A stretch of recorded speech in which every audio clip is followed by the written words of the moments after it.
Hello, everyone, and welcome to the final day of the conference. You can continue your conversations in the break after this session. I would like to welcome our panel to the front and Yael as our moderator. Please come forward.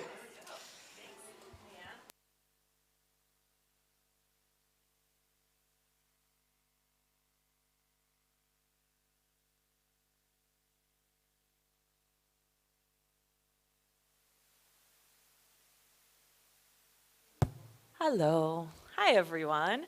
Bob, Zico, I see you here. Oh, hello. Neta. There we go. Yeah, come on up. Galder, Jacqueline. Who else? Shani. She's here. Good morning, everyone. How did everyone sleep? I was in bed before the buses came home, so to those of you who stayed the whole time, my hat's off to you. You are very impressive for being here this morning. We are so excited to be here. For those who don't know me, my name is Yael Weisberg. I'm a vice president at the foundation where I focus on our community-facing teams. If I haven't had a chance to meet you yet, I hope I do before the end of the conference. I'm so excited about this panel today. I have heard multiple times the topic of generative AI, of ChatGPT come up in previous panels. I know that many of you in the room could just as easily be up here speaking on the panel, so my hope today is that this is more of a conversation, both between the panelists and certainly with you all in the audience as well.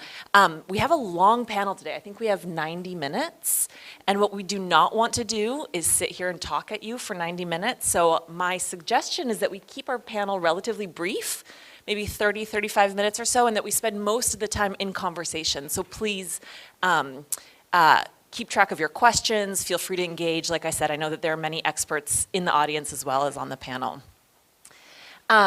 I'll keep my remarks very brief because you all are the experts. I just thought I would frame a little bit about how I have been thinking about this topic and how we at the Wikimedia Foundation have been thinking about it.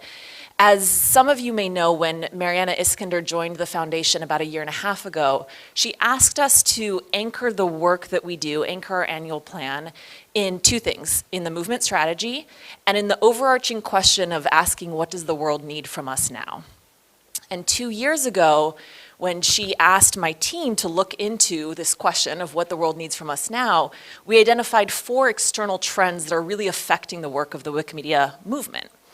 2 of those trends were the changing nature of search, so how people are looking for content online is rapidly changing, and the changing nature of content, how content is created is rapidly changing. A year later, when we went to refresh those trends, even in the previous year, things had changed dramatically. And those 2 topics of search and content have really been synced up into one meta question about how is generative AI changing both how people look for information and how information is created. Some of you attended the community call we did back in May on the topic of generative AI. I know, Galder, you were there, and a few others, both on the panel and the audience, were there. And a few things I've learned in the past couple months thinking about this topic. One, it's very, very easy to articulate the threats of generative AI. The threat of disintermediation, the fact that third parties are using Wikipedia content or Wikimedia content, and end users don't know it's coming from Wikimedia. It's a huge threat. I think the threat of deteriorating the quality of our content is obviously a threat. And the one that concerns me the most is the disincentivizing of human contributors, right? So as generative AI creates content, what does that do to the people, the lifeblood of our movement, and how does that disincentivize them from creating content? So naming the threats, I think, is quite easy. I don't think it's actually quite difficult to name the opportunities either. I think of the way this movement has been using AI for decades now. I think of the 1.5 million new articles that have been created using the content translation tool in languages like Ukrainian, Arabic. Yesterday, I even learned Georgian. There you are. So there's an incredible opportunity, I think, for tools like AI, and certainly like generative AI, to expand who can participate in our movement. I think the harder thing than naming the opportunities and the threats is actually charting a path forward. So what do we do? How do we actually take advantage of tools like this or push back against tools like this and use this moment to help us achieve our 2030 strategy? And that's what I'm hoping our panel can help us think about today. You all are experts, certainly in education, and generative AI is there at your front door, whether you like it or not. And so what I'm gonna ask us to do today is start by introducing yourselves, tell us who you are for those who may not know you, and maybe situate this question, this idea of generative AI in the context of your work. How is it confronting you today in your work in education and the movement? And I will start with you, Galder. Okay, why not? I'm Galder Gonzalez. I'm from the Basque Wikimedians user group. I'm interested in the topic of AI, and I think there are different perspectives if you are talking about English Wikipedia or other languages. Some larger languages will be included in the English Wikipedia section, but the difference between English and the second one, that will be like Spanish, French, German, Russian, is in generative AI is huge. There are these traits you mentioned, especially knowing how a text is generated, is it true or not, these kind of things. But there are also some interesting opportunities that we could be using. For example, as you may know, some of you may know, we have Wikipedia, that is the children version of Wikipedia, and it's actually very easy to give an English article, a really long English article, and say summarize for second grade students. This is actually possible, and it gives a quite good summary. It's not, I mean, a teacher could maybe do it more interesting, but it gives a quite interesting summary. And you can even ask, like, can you give me 2 examples I can use for explain this to a child, and they give it. And then translating it is not so difficult. There are some languages where it's impossible, but in Basque, for example, it's possible. And so you can have content for different audiences from the same content, from a curated, good quality, well-structured content. So this will be something that is interesting to know and to test. And also, we have articles in English Wikipedia which are great, but are huge. And giving automatic summary will be something that a lot of people could use. I mean, it's not something only for children, it's something you can use. Of course, it means that we have to summarize by hand a lot of articles to teach the tool how to do that. And we don't have infrastructure for doing that and etc., but that is possible. We are also using generative AI in illustrating articles. You can't, well, you can illustrate a historical article, but it will not be accurate, so you shouldn't use to illustrate something that is historically non-accurate. But for example, for mythology, for literature, for these kind of things, there are a lot of things that you can use, and there is people using also in Wikisource to illustrate, like, this is, I don't know, this is a tale from, I don't know which culture or etc. And we are also creating Basque mythological figures in, not only for children, but for everyone, because it's a mythology that doesn't have an image like Greek mythology has. So these will be things that we can be doing. On the other side, we have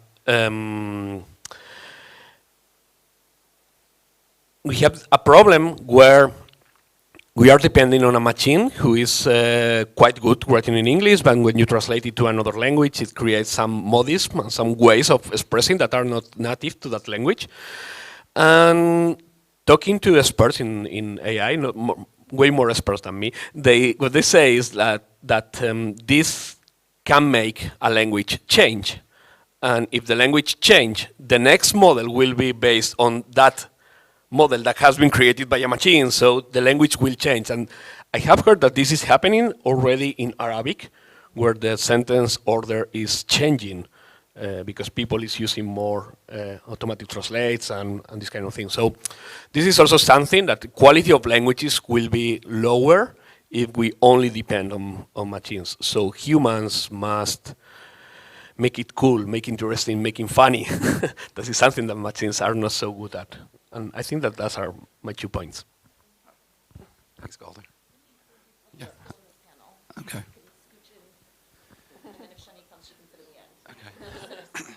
Well, good morning. Yeah, my name is Bob Cummings, and when I edit on the English language Wikipedia, I edit properties on the Register of National Historic Places in the U.S., so historic properties in my neighborhood.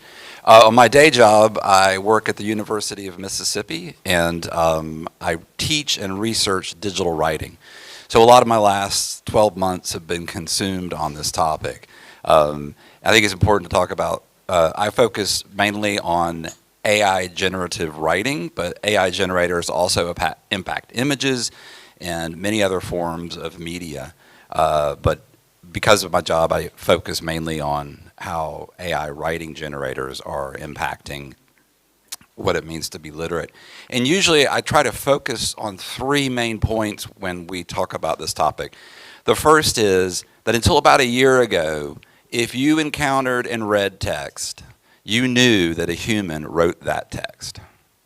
It might not be someone that you know. It might be someone that you know. It might be someone you trust. It might not be someone you trust. It might be one person. It might be multiple people. You might not know who the people are, but you knew it was people that wrote that text. That is no longer true. This is a radical shift in literacy, and we're in the process of figuring out exactly what that means. Second thing that I like to talk about is AI writing generators represent a manipulation of letters, not a manipulation of knowledge.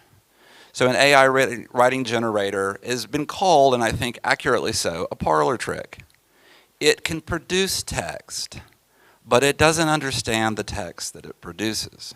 You, as the human, create the meaning, my personal belief, when you read the text. The meaning does not exist until you, as human, read the text. Personal belief, but I think it's a defensible one. Third thing that often talk about when we talk about this is the problem of what the folks that are in the technical community will explain as explainable AI.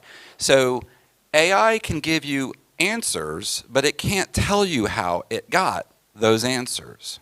And so if you can't explain it, you can't teach it. And so folks that are in the development community that work on automatic writing evaluators, they're pretty sophisticated. And if you program an automatic writing evaluator on certain technical traits, it can, quote unquote, look at a piece of writing and it can give you a very accurate score according to the rubric that you gave it. But it cannot tell you how it arrived at that score outside of the rubric that you gave it. So it's removing humans from literacy. It is a manipulation of letters, and it is also unexplainable. So those are 3 primary traits that I try to talk about. I wanted to just say briefly and respond to the challenge of saying positive things as well.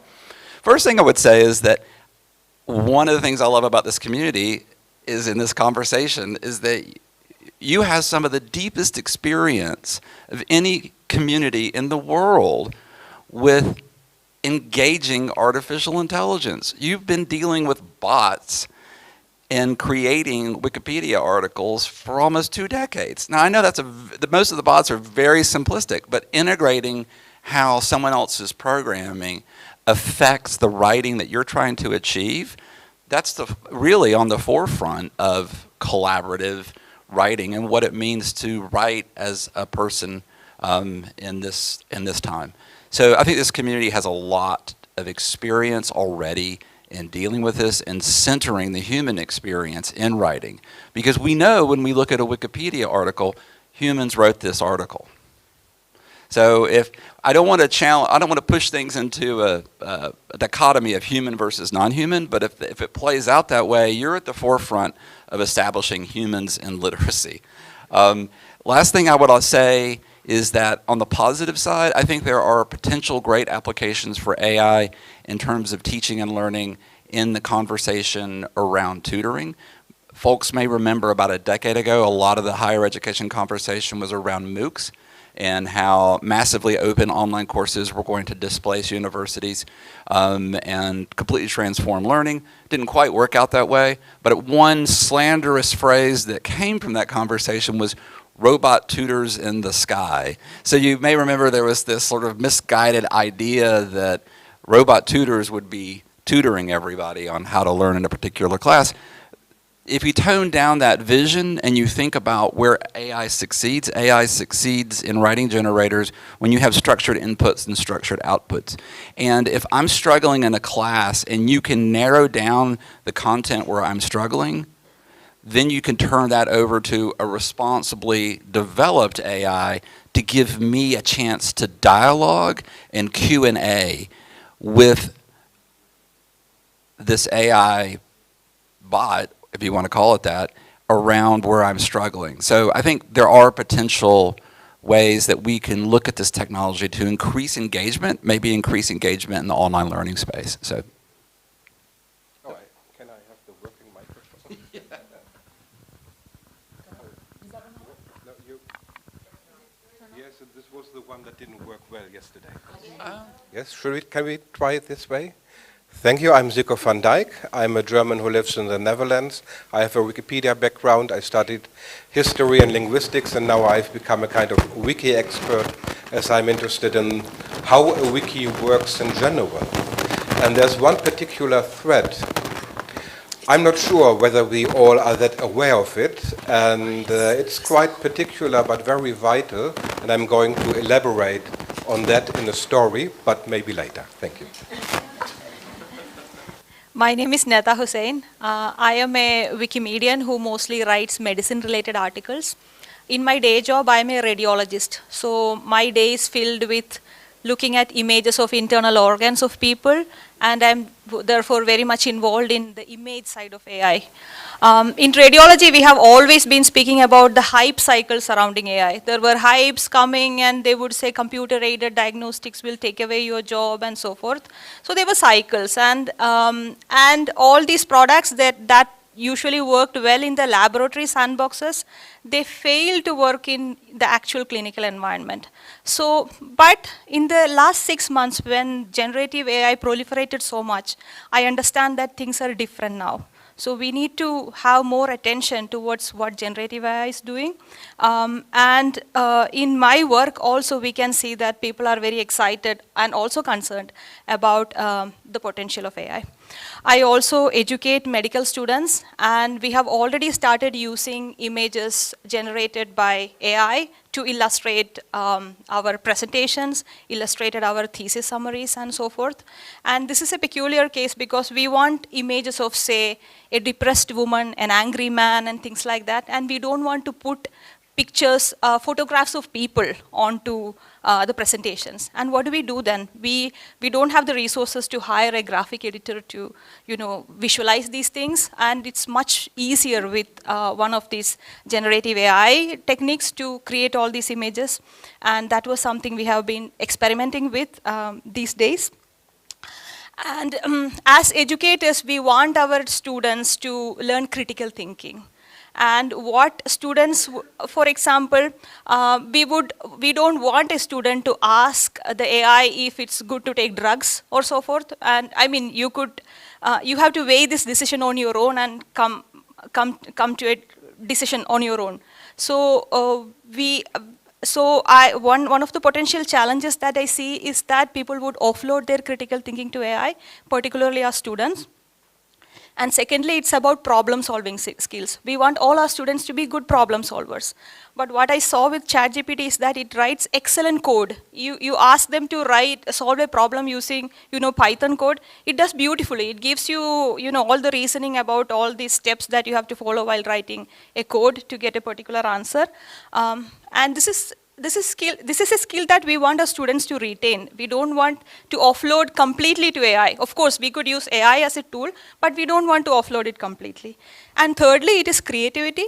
When it comes to generative AI in imaging, you could ask AI to, without even a clue of what you want to get from the AI, you could just give text prompts, and AI would generate beautiful images with, much vibrant creativity than the person had not thought about before. So problem solving, critical thinking, and creativity are the things that our students are going to offload to AI, and we have to find ways to meaningfully engage AI with the students to make sure that they don't offload it completely there and they retain some of these skills. That's it. Thank you. Yes, I think that creativity is a term that is being enriched and kind of redesigned. And I'm Jacqueline Bucio. I'm from the Universidad Nacional Autónoma de México, National Autonomous University of Mexico, and I work with MOOC. We were actually with Coursera, and yeah, it didn't change education. No, we have 140,000 MOOCs, but they are really helpful. But I think this is the moment for Wikipedia. Of course, Gen AI knocked at our door, and we are designing a course that is going to start tomorrow. And what did we do? Okay, what are we going to teach to these teachers? What we've been hearing is anguish, a lot of fear, that high school teachers, for instance, in our university are saying, hey, I won't teach anymore. It's the moment for retirement. No, I can't keep up with this. But we created this course called Gen AI Playground. We want to put them in a space a safe space where they can play with Gen AI, see that maybe can be fun. And this course has 5 sections. The first one is text-to-text Gen AI, just to know and practice what it is, just to grasp the notion. And then the second phase is text to all the other Gen AIs there is, no? Text to image, text to audio, text to video, text to courses, entire courses just constructed by AI. And then the third section is reading and writing and researching, you know, all these tools to research so quickly with Gen AI. And then the fourth section is ethical thing. Let's construct a code of conduct for the courses. The university is not going to give us the code, for ethical code. We have to construct it. Every classroom has to construct it. No? And if it's with the students, the best. But every teacher has to come up with one code. And then the final section, that's my section, because Wikipedia is going to be integrated as a space for authentic assessment, for critical thinking. I want to make Wikipedia visible as what do you call this thing you use in a pool when if you don't know how to swim, as a floating device. Hey, you can use this as a floating device and survive Gen AI, and explain how they can use it as an authentic assessment tool. So that's my problem right now, and it starts tomorrow. So I'm finishing still with the design. Thank you. Thank you, Jacqueline. Is this a MOOC you're teaching? Can we join? Can we participate in the course?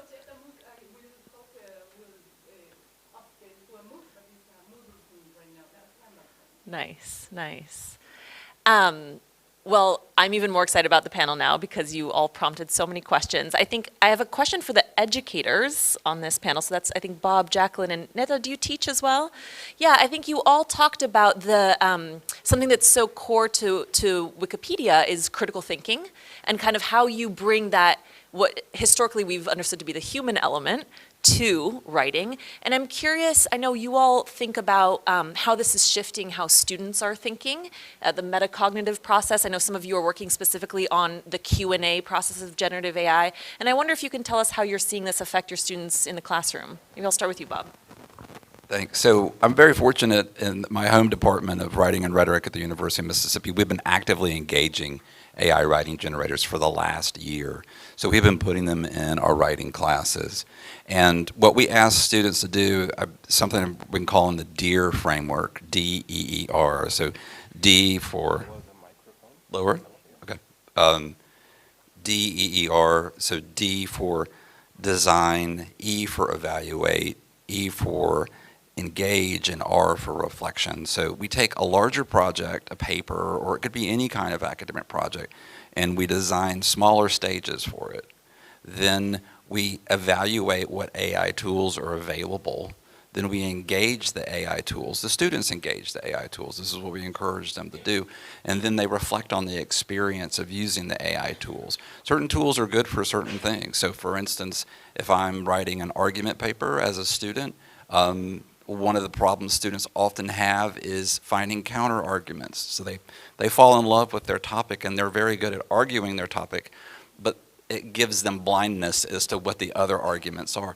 They can use an AI tool we used Fermat, and Fermat helps them find counter arguments to their tool. Or they can use a tool called Elicit. Elicit helps them find sources. But then once Elicit finds the sources, or once Fermat finds the counter arguments, they have to read and evaluate them and find out if they're actually appropriate. And then we give them space to reflect on that. So this engages critical thinking. And these are exactly the skills that future employers are going to want our students to be able to use, which is to understand that I have a task, find which AI tool I want to use for that task, and then evaluate how it's going to be useful for that task. So that for us, this is what it means to write with AI in the classroom. It hasn't been flawless, but I can tell you the one feedback that we've gotten pretty consistently from our students in the reflection segments is, I just want to write it myself. Often, the AI can be so off target that the task of sorting through what the AI has said versus what you want to say can be a net loss. Not always.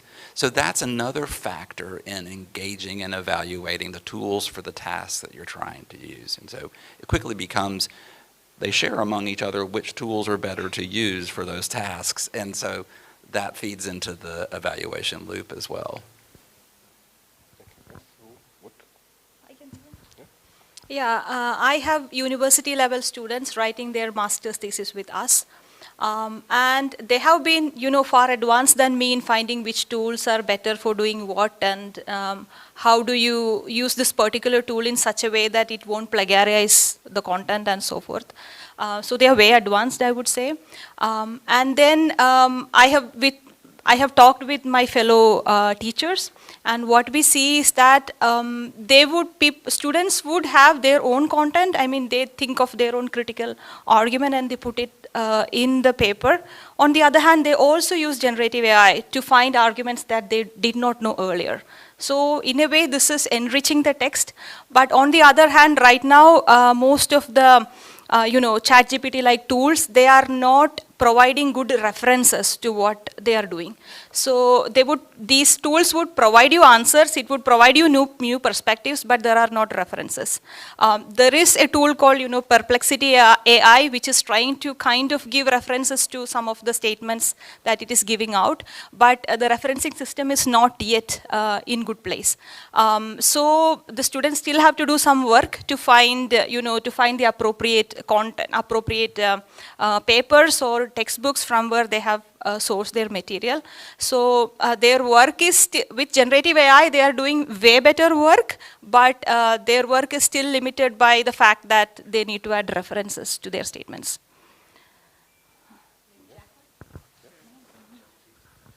Yeah, last week we were at the Coursera conference at Mexico City, and Jeff Majancalda, the CEO, said that he is using ChatGPT as an assistant. So if he has an idea, just go to ChatGPT and ask it, give me some more names for these, more creative ones. So he is using it as an assistant. What I think is, teachers, we have to think the way to make visible this conversation we are having with these tools. Make it visible in terms of these metacognitive strategies we are using. How can we make that visible and be conscious of that? How teachers, what tools are we providing to the students to interact and make visible these metacognitive strategies? And metacognition is also at the same level of critical thinking, I think, right now. I'm going to see if I can get this to work. It does. I am very encouraged by this idea of the idea of finding counter arguments. Using generative AI to find counter arguments is very compelling to me. I remember a philosophy class I took my freshman year of college, and I had this brilliant idea and I could not think of a way to tear it down. And of course there were dozens, if not hundreds, so that's very encouraging. Zico, you told us that you had a comment or a story you wanted to tell us, and I'm curious what it is. I hope you won't find it too off topic, but you will see where it is going to. It was in 2011, and there was a German politician, the Minister of Defense, whose political career ended abruptly. What had he done? Well, in his PhD thesis from years ago, they found plagiarism And there was a series of cases like that. There were also people, also Wikipedians, they created a wiki to examine collaboratively PhD theses. And a couple of politicians lost their jobs. It was a huge scandal, and my Dutch friends, they never understood that, this obsession of the Germans with titles.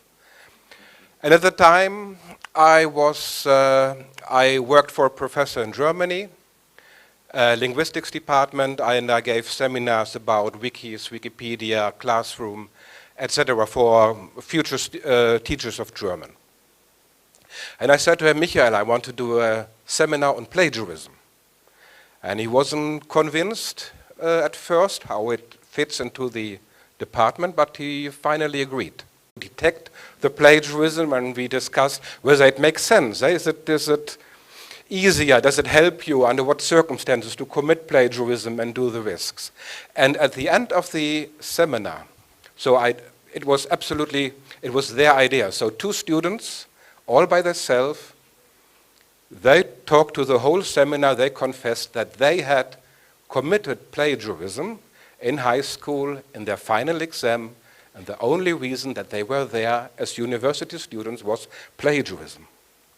And now imagine the atmosphere in the seminar in a country, in a culture where plagiarism is a big taboo. So, and now I hope nobody is wondering, hey, Dr. van Dijk, why are you telling us this? Wikipedia is a worthless pile of shit. Sorry, kilobytes. It is absolutely worthless unless readers believe that there's quality, there's something in it. And if readers suspect that Wikipedia is not a monument to the human genius, but that Wikipedia is starting to hallucinate, what are you going to answer? And what my students, they're okay people, they're decent people, like Wikipedians, but maybe they didn't fully understand what this is actually about. So, sorry for the lengthy story. Yes? Oh, Shani. Dr. Evanstein-Sigalov, I assume Soon. you did not use Soon, I assume very you did soon. not use ChatGPT to write your thesis. No, but I did ask it a lot about data literacy, and I was absolutely not happy with the results that I received because it kind of fabricated a lot of the references, because I asked for, hey, give me a summary, a good summary of what is the academic literature saying about data literacy. And it was able to give me, I can show the chat, it's hilarious, right? Because it actually gave me things that looked real, but the moment that I started to ask about provenance and show me the sources, like what are you basing these statements on, which academic articles it came from, and I requested actually a list of academic articles, it gave me a list. But then, because I'm me, I went to Google Scholar and I started one by one, dissecting them and check if they're real. And of course, they were all bogus. They didn't exist. So, yes. So that's an aspect that is scary, because it's becoming really, really good at showing results that look real but are absolutely bogus. And I want to tie into the conversation that, again, by the way, apologies for being late, but I've been listening to you, so I know what my panelist colleagues have said. And I can say that I think the point that you made about critical thinking, and others as well, is absolutely critical, and I actually want to enhance it if I have a moment. I think we're actually, in academia, we've been talking in the past 2 decades, I would say, at least, about digital skills. Some call it 21st century skills. We've been talking about digital literacy, and I have been talking, not alone, of course, but in recent years, more about data literacy, which is very interesting to me, especially in the context of Wikidata that I've been exploring in my PhD. But I think what we're seeing now is a new type of literacy that will be requiring us to address with students. I don't have a name for it, but in essence, what I think, and we're working on a name, so if you have good ideas of how to call this. generative literacy. We need to, I think about that. But you're an optimistic. I can see that. I think it's not only hallucinating, right? That's one of the side effects. I think there are positives, as Yael was saying at the beginning. I'll get that there in a second. But I think what is very interesting is that we absolutely already in the classroom, I see that as educators, we are in a place where we need to do a new type of explaining or educating the younger generations. And it ties to basically everything that you've said, right? But we kind of need them to to understand the implications of working with AI, just as we taught them any other technological tools. We know we can't throw tools at people. It doesn't work. We need to actually teach them the implications of working. And what's happening with Gen AI is that it created another layer between the users, of consumers of this information, and the actual knowledge and the references or the provenance of where that knowledge came from. And in that sense, I think our community is maybe the best positioned to actually make that explanation. Possibly because, generative AI is trained on Wikipedia. So when we do our wiki education collaborations in various places in the world, it's on us to actually help people understand that, hey, you're not only contributing to Wikipedia, you're helping to train the AI and the different tools. And we're the good guys on the internet, right? But we are also flawed, as I said before, right? We have bias, we have missing information and disinformation. You know that Wikipedia is not perfect. So how do we take all of that and teach the new generations this new type of literacy when interacting with Gen AI? We've been talking also about not only critical thinking, but critical ignoring. So I don't know if it's a new term in academia coming from a professor at Stanford University in 2021, and we're looking, I think he's right in saying, there's just so much information. How do we make sure that the next generations know how to address it? And in closing, I want to highlight two things that I'm doing with my students, a bit similar to what Zico was doing. I've been, I'm giving a course this semester that's called From Wikipedia to Wikidata, from Web 2 to Web 3, from Wikipedia to Wikidata. And one of the first questions I got at the beginning of the semester is, why can't we use, generative AI to produce articles? So I embraced it. I didn't say, oh, don't use generative AI, as I heard some teachers saying at the beginning of the week at the OECD meeting that I was, some people are so afraid from the technology, just like they were afraid 20 years ago when Wikipedia started, right? And they said, oh, don't use Wikipedia. Of course, everyone is using Wikipedia, and everyone is going to use generative AI, so I think we have to embrace it and do it right. And I've been working with them to actually do a critical thinking exercise, right? Like, let's generate one and see where it's flawed. Let's see where it doesn't work. And especially I'm talking a lot about the importance of provenance, of understanding where the references are and what is it based on that we still can't see. By the way, we're working on that, right? We're working on having a plugin for Wikipedia so we can actually see the provenance of where the reference is, which is the missing part for us Wikimedians. And I think Netta also mentioned one more thing that I think we can actually do a lot with, and that is it really can understand programming. So to me, as someone really interested in Wikidata and that effect on literacy, and I think it's highly, highly important for students today to get to know Wikidata and work with it and use the visualization. It has to understand better data. Why are we not using Wikidata, Gen AI, to create this, what's the word that I'm looking for?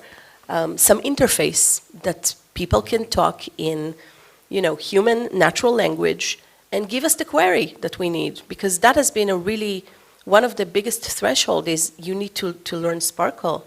So I think we're going to see stuff like that. And I also think, there are so many different types of Gen AI. It's not just the text producing. So I think it's about exploring how we can use it with pictures and media in general. There are some Gen AI that actually can create animated films for you with a script. It's really cool. And in academia, there are specific Gen AI that helps you summarize academic articles, which is brilliant, right? And that we can use, that our students can use to actually do a good job at writing Wikipedia. So I think it's a vast world of new opportunities for us to explore, and also why I've created a new Facebook group for our community to actually discuss it. So join the group and contribute. Thank you, Shani. One theme I'm hearing, which again gives me hope, is that whatever we do with Gen AI in this movement, we'll do it the way we've done it for 20 years, which is centering the human, right? Embracing the technology, but centering humans in it. And I will tell you, I happen to live in San Francisco, in Silicon Valley, and the number of tech leaders who come to us and say, what is Wikipedia doing with this? Because you are kind of the hope we have for generative AI, is both thrilling and a little frightening. But I love hearing from each of you the plan, like how we actually continue to center the human rationality, the human critical thinking in the process of embracing generative AI. Galdar, I want to give you an opportunity to respond to what you've heard from the panelists, and I also was very intrigued by the idea of generating images of mythological characters. I wonder if you could talk to us about that a little bit and how you might use that in education. Well, it's not totally easy. The idea is that there are some mythological items that are quite established, like Greek mythology is, well, not from Greece, it comes from the Baroque era, but I mean, we can have some images that are, oh, this is Hermes, this is Aphrodite, this is whatever. But there are some other myths that don't have an image. Most of myths in the world don't have an image, or images are very limited. But you can actually create images prompting. You can actually ask for that.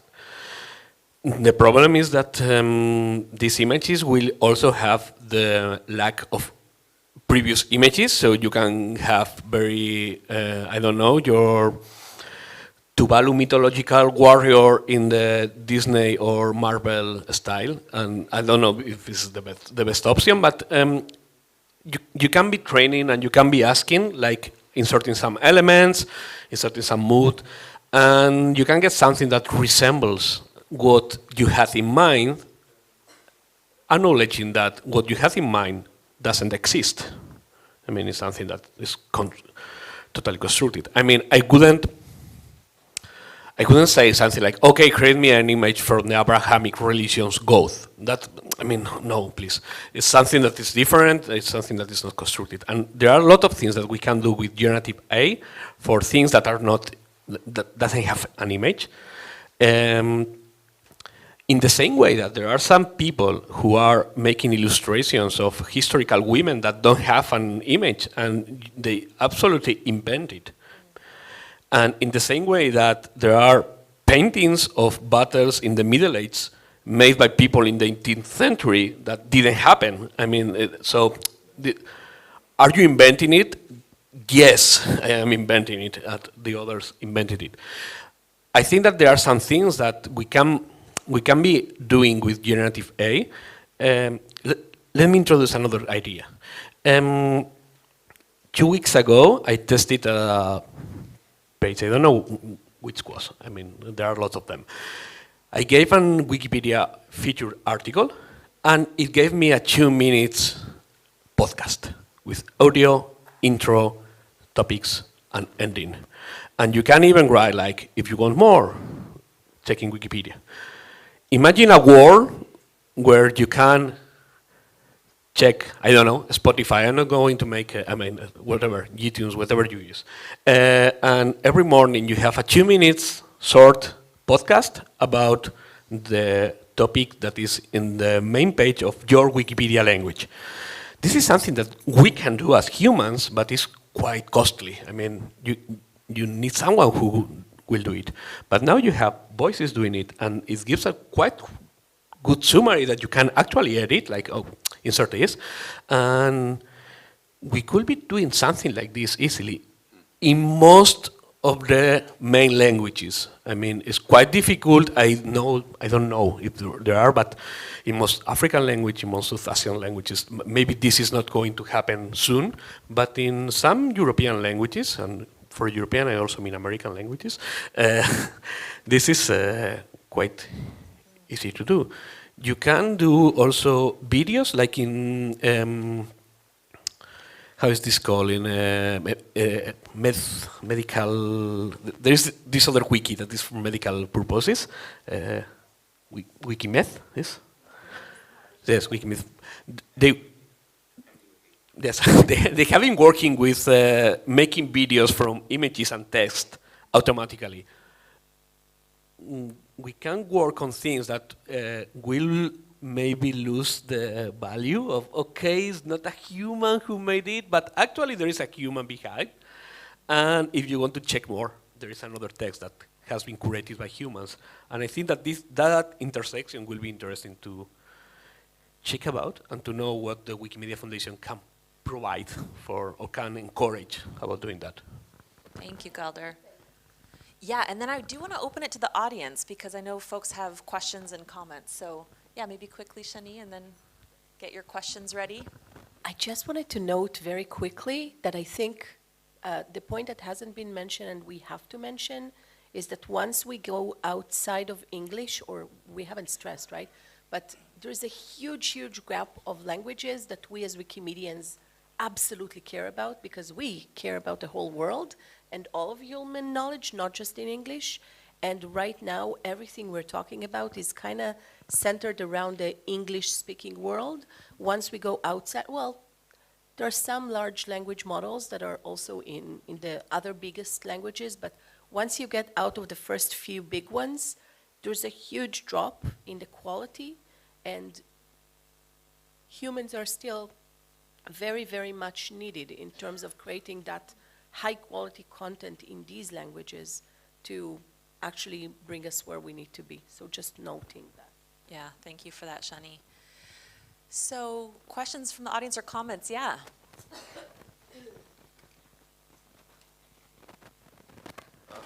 Thank you, all of you, for this amazing information. So my question is to Shani. So ma'am, could you please elaborate a bit more on that why can't we write article on generative AI, the Wikipedia articles? Yeah. Well, because the most important, I think, part besides neutrality is the ability to reference our work, to, right? That's one of our pillars. After being neutral, what is the second one? Verifiability. Hello, people, wake up. You know this. This is not a pop quiz. Verifiability. We are basing what we write on facts, on different resources that are high quality, that are reliable.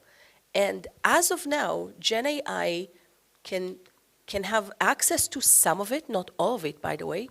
The current generations of Gen AI, by the way, don't use Wikidata, which is absolutely weird, right? Because it's machine readable, but it doesn't. It's trained only on Wikipedia. And there's more information on Wikidata than there is on Wikipedia. So we are missing a bunch of information right then and there. But even if you think just of Wikipedia and the references, right? Gen AI gives you a text and it can't give you the references. So that is the main issue at the moment of verifiability. We believe that the next generation may solve it because we're working on creating, well, we've heard different names for it, WikiGPT, whatever, a plugin. We're gonna have at some point some generative AI that can give us the reference, and it's gonna be a real one. Then it's gonna be a different ballgame. But until then, not so much.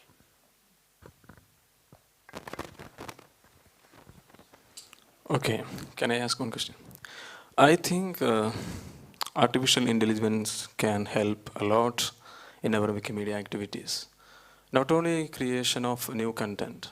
When we create a new content, it can be reframed to avoid the copyright violations. There we can use it. And also those who are not good at in English, we can use artificial intelligence to frame the sentence. In that case, are we able to create artificial intelligence tools integrated with Wikimedia? If we have created, I think we can avoid so many repetitive work like fixing punctuations and fixing grammatical errors, or dividing the topics into various subheadings. Even yesterday, we have seen some of the graphical representation, and we had a conversation regarding the creation of graphical diagrams using Midjourney or any other artificial intelligence tools. So in that case, I think in the future, there will be a lot of debate. Even the talk page or the programs can automatically fix the problem of notability, or now we use boards. So I think our community need to invest a lot of time to create a lot of boards or artificial intelligence tools to reduce the work what we manually do now. In that case, there are two questions. One is, what will be the role of our community members in future? We can avoid a lot of even the debate, talk page. There will be a talk page between artificial intelligence tools and human being. I think we can save time. So in that case, what will be the role of our community members? That's one question. Second question, where are we stand for creation of AI tools to integrate with Wikipedia or other Wikimedia platforms? Are we able to combat with that? So I think that's absolutely a great question. That's actually the topic of this panel, is how we're going to use AI to impact editing, I believe. So again, I go back to what I said earlier, is that AI succeeds with structured inputs and structured outputs. And Wikipedia articles are highly structured. How will the role of Wikipedians change? It won't. It will be the Wikipedians or the Wikimedians who are using the tools and evaluating the output of the tools to make sure it's responsible and on target and on topic and has appropriate provenance. So I think what the future looks like is what we're doing with our students in the writing classroom, which is to say, I have a particular writing task. There are a range of AI tools. Which ones are good at helping me perform my writing task? The second thing I want to talk about quickly, if I can borrow maybe mythology for a second, I don't know. If my analogy is, if I plant an apple tree and I plant it in toxic, poisoned soil, and that tree manages to produce an apple, do I want to eat it? My analogy is that we cannot forget that generative pre-trained transformers are largely trained on stolen data. You can't scrape everything that's available into massive databases and not steal that information. You're destroying the chain of connection to who created that information. And I would like to point out to many people who discuss the use of our content or Wikimedia's content in those databases, they're ignoring those outputs, or ignoring the terms of the CC BY SA license. They are not giving attribution, and they are not sharing alike on the license. So all of the Wikimedia content that goes in there is also essentially, in my opinion, stolen, because the outputs are not giving credit, and they're also not passing along the terms of the license. So there's a lot of intellectual property issues that are buried into these outputs. And so I would go back to, I think this community, our community, is really well positioned in terms of engaging what these challenges are and finding meaningful ways to utilize the tools in a responsible way. If I may add a little thing, I can imagine a friction in future, that the world will embrace AI, and Wikipedians are sometimes a little bit conservative. And then, as you say, Shani, students come to your class, to your Wikipedia course, and they want to do this and that, and you say, well, it is not allowed on Wikipedia for that and that reason, like we have with copyright. So I could imagine this is becoming a challenge more and more. I will add a point on the verifiability part that Shani had mentioned before. I can already see that in many regional languages, the newspapers or some portals that used to be very reliable, they want to produce more and more content, and they are using generative AI more and more, and people have started seeing inaccuracies in some of their news text. So there was this very famous comic thing about somebody, an actress who owned a house in a big city, and the newspaper article said that it was sea viewing, and there was no sea in that city. So people think that it's because they use generative AI to generate content faster and more easier. So I think in this context, it will be important that we look again at our verifiability policies and see which references are good and which references are excellent.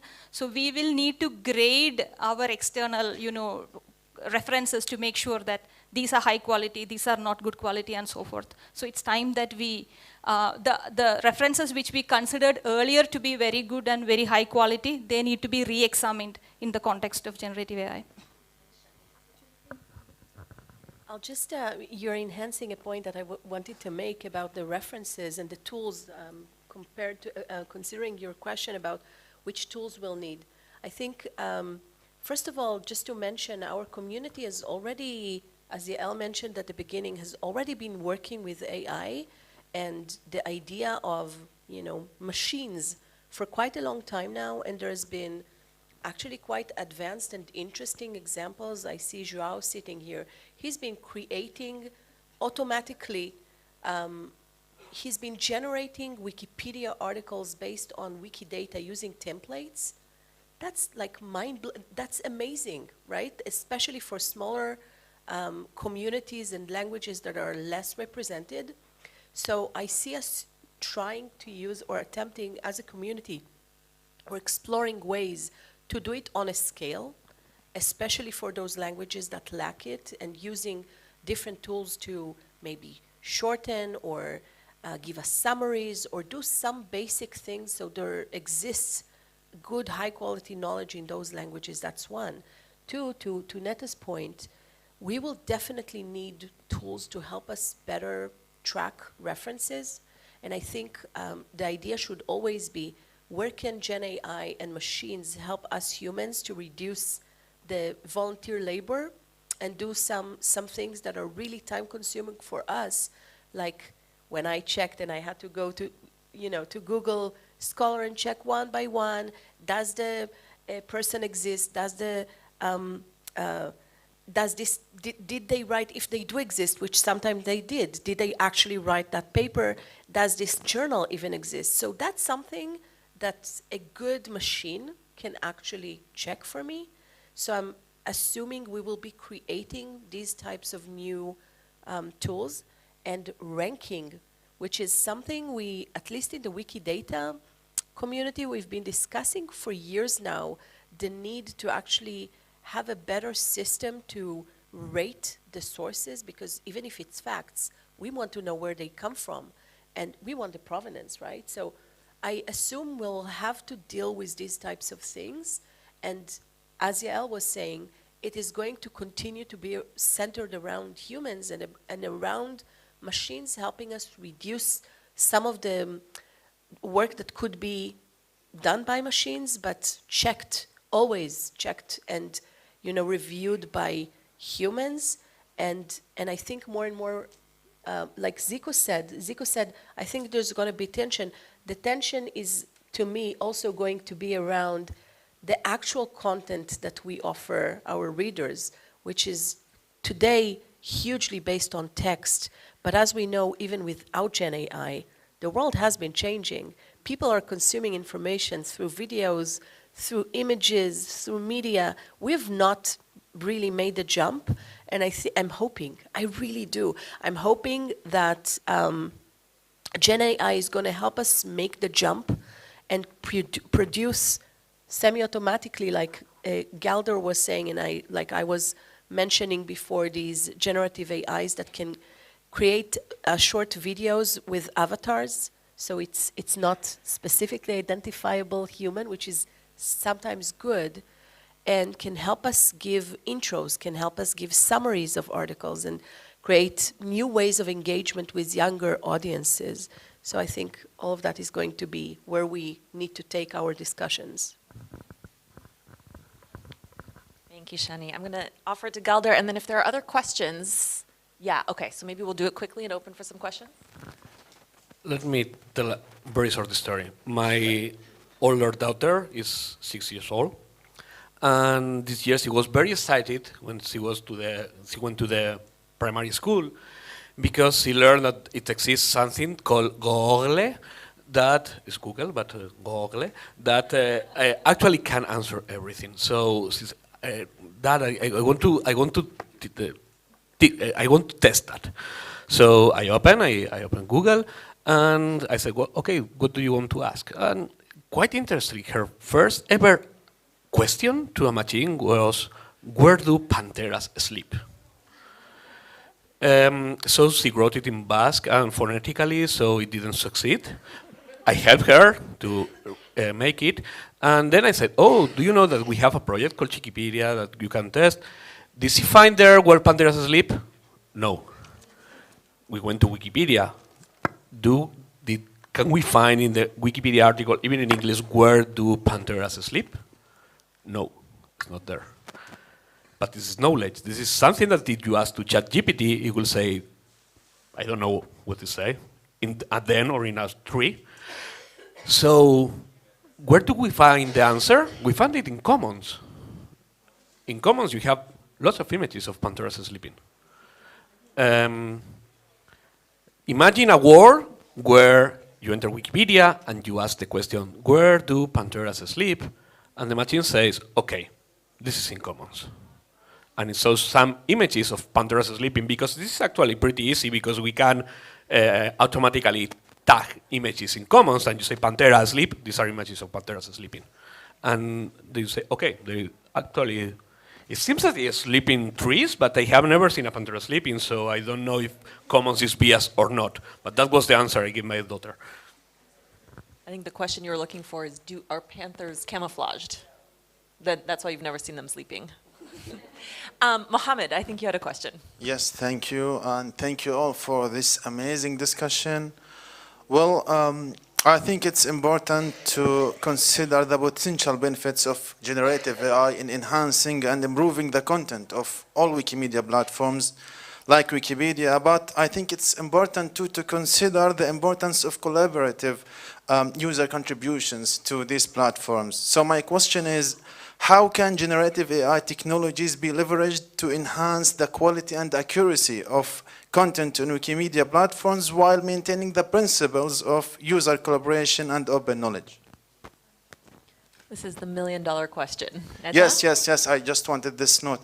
Actually, this question was given to me by ChatGPT.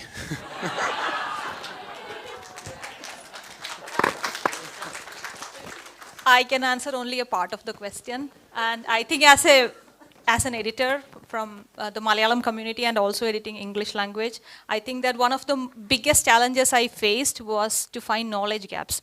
There is a perfectly written article somewhere which doesn't have information perhaps about the Global South. It is lacking images in some way. It doesn't have references for some of the statements. So if we could have generative AI help us to find the knowledge gaps in particular articles, or say that you are biased in this way, or there are no images here. So that would be something very revolutionary for me as an editor and many editors who are, looking for these gaps and trying to fix them. Anything more, maybe, Shani?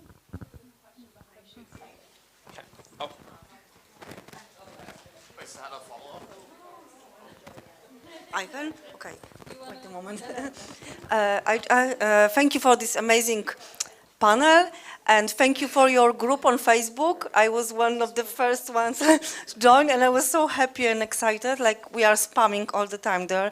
Now we have a break because of this conference. One thing that it was very interesting about this tool, instead of Sparkle, it will be very, very helpful. Maybe it is very easy for you guys, like tech guys, because we are already try Wikidata with simple university and even high school Wikipedia lessons and so on, but this is the stop sign, yeah? And the second one, I would like to step back from this like tech and everything, And I would like to come back to the, I think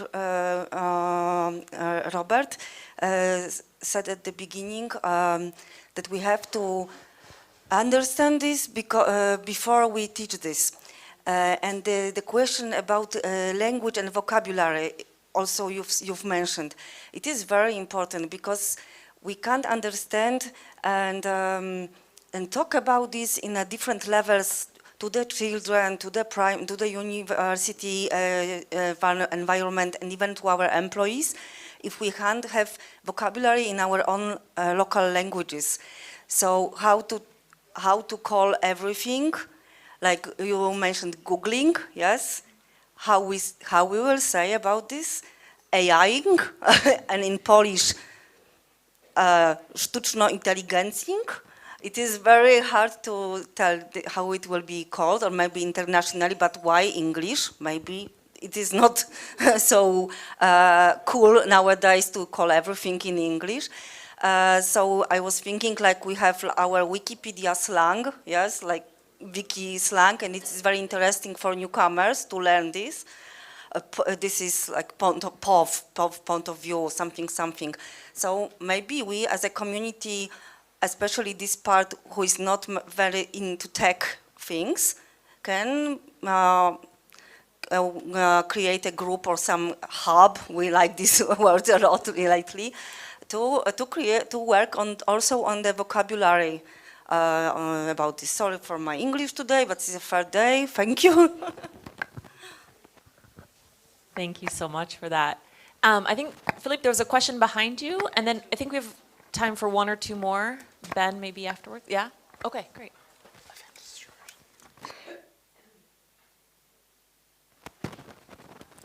Yeah, thank you very much. So I think the panelists kind of touched upon that, and I just wanted to see this a little bit expanded further because you guys talked about the master thesis and plagiarism, that kind of note. So I was just wondering, who should we give credit if someone uses regenerative AI to compose a text? Because there's a huge ramification when we try to reuse the text for course materials, translating into another languages, or say reusing the image. And of course, because if we don't give the credit where it is due, then that also creates a more of a copyright problem for us. But if we give credit to, say, ChatGPT, you're not going to be putting your ChatGPT as a co-author on your master thesis because you use that tool. So I was just wondering what the panelists think about on this issue. Included, not included, or neither? Netta, did you want to take this one? And then I think Bob and Galder, I saw some interesting head nods here. I can start and maybe. My opinion is that you are the human that is using ChatGPT or whatever generative AI tools. So whatever text that you are putting in your master's thesis, PhD thesis, whatever, it's your responsibility to make sure that it's accurate and reliable. So you could maybe say that, okay, it was assisted by ChatGPT later on in your acknowledgement, but you can't offload your responsibility. You can't offload your autonomy saying that, look, I got this from ChatGPT and I just put it there. So you could acknowledge, but anyway, but you are the authority that acknowledges that this is truth and this is verifiable and reliable. So in the U.S., we have different scholarly societies that are engaged in the problem of citation, and they're the scholarly societies that give us our current rules for citation in the higher education environment. And one of the most prominent ones is the American Psychological Association, APA, as many of you know, and they have recently released guidance on this very question. And the first thing that they point out is that generative AI outputs are variable. You can't go back to ChatGPT and get the same answer to the same question 2 times in a row. So it's a bit of a fool's errand, I think, to try to cite these sources. I do think, and I think the guidance gives this advice, which is to say you need to indicate somewhere in your materials that you accessed ChatGPT in the writing process, but it's for direct attribution. It's very complicated, and it probably isn't going to be exactly synonymous with the attribution systems that we now have.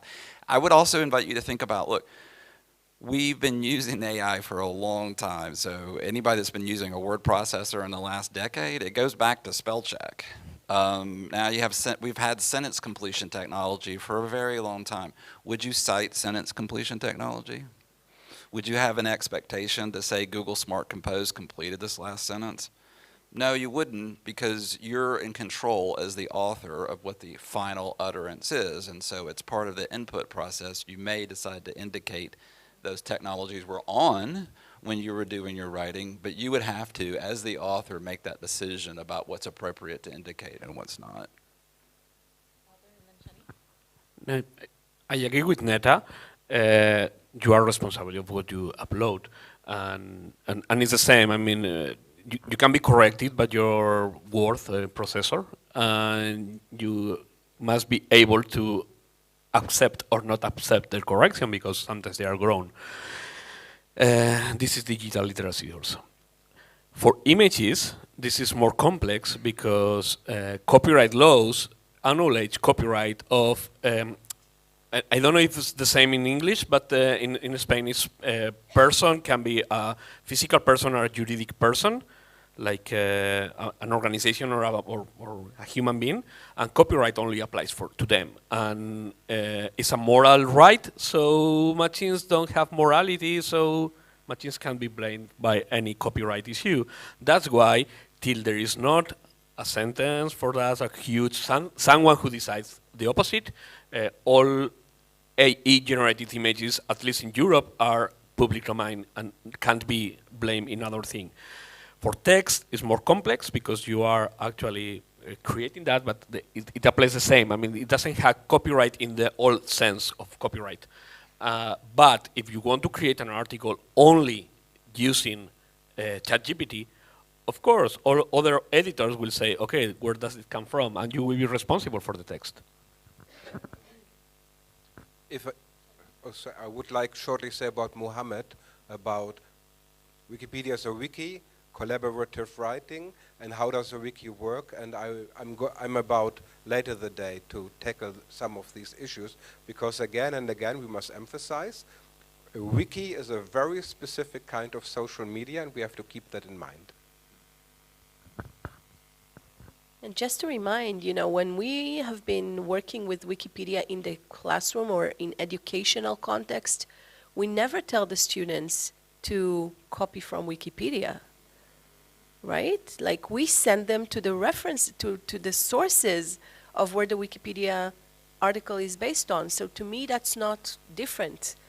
It's just more complex because the current Gen AI doesn't give us that provenance. But I would expect that considering this new literacy, right, or even expanding the current digital literacy, it is for us as educators to kind of teach the next generations that they can't use it as is. They need to go to the sources, and unless they're able to do that, it's not going to be academically viable, period. It's as simple as that. We need to get to the sources.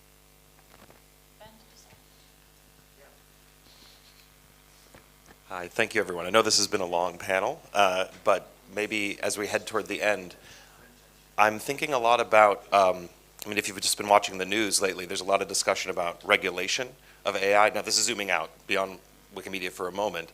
There was a very interesting moment, I think it was a week or so ago, where Sam Altman, the CEO of OpenAI that develops the GPT models, was before the United States Congress in a very atypical moment asking for them to regulate the industry.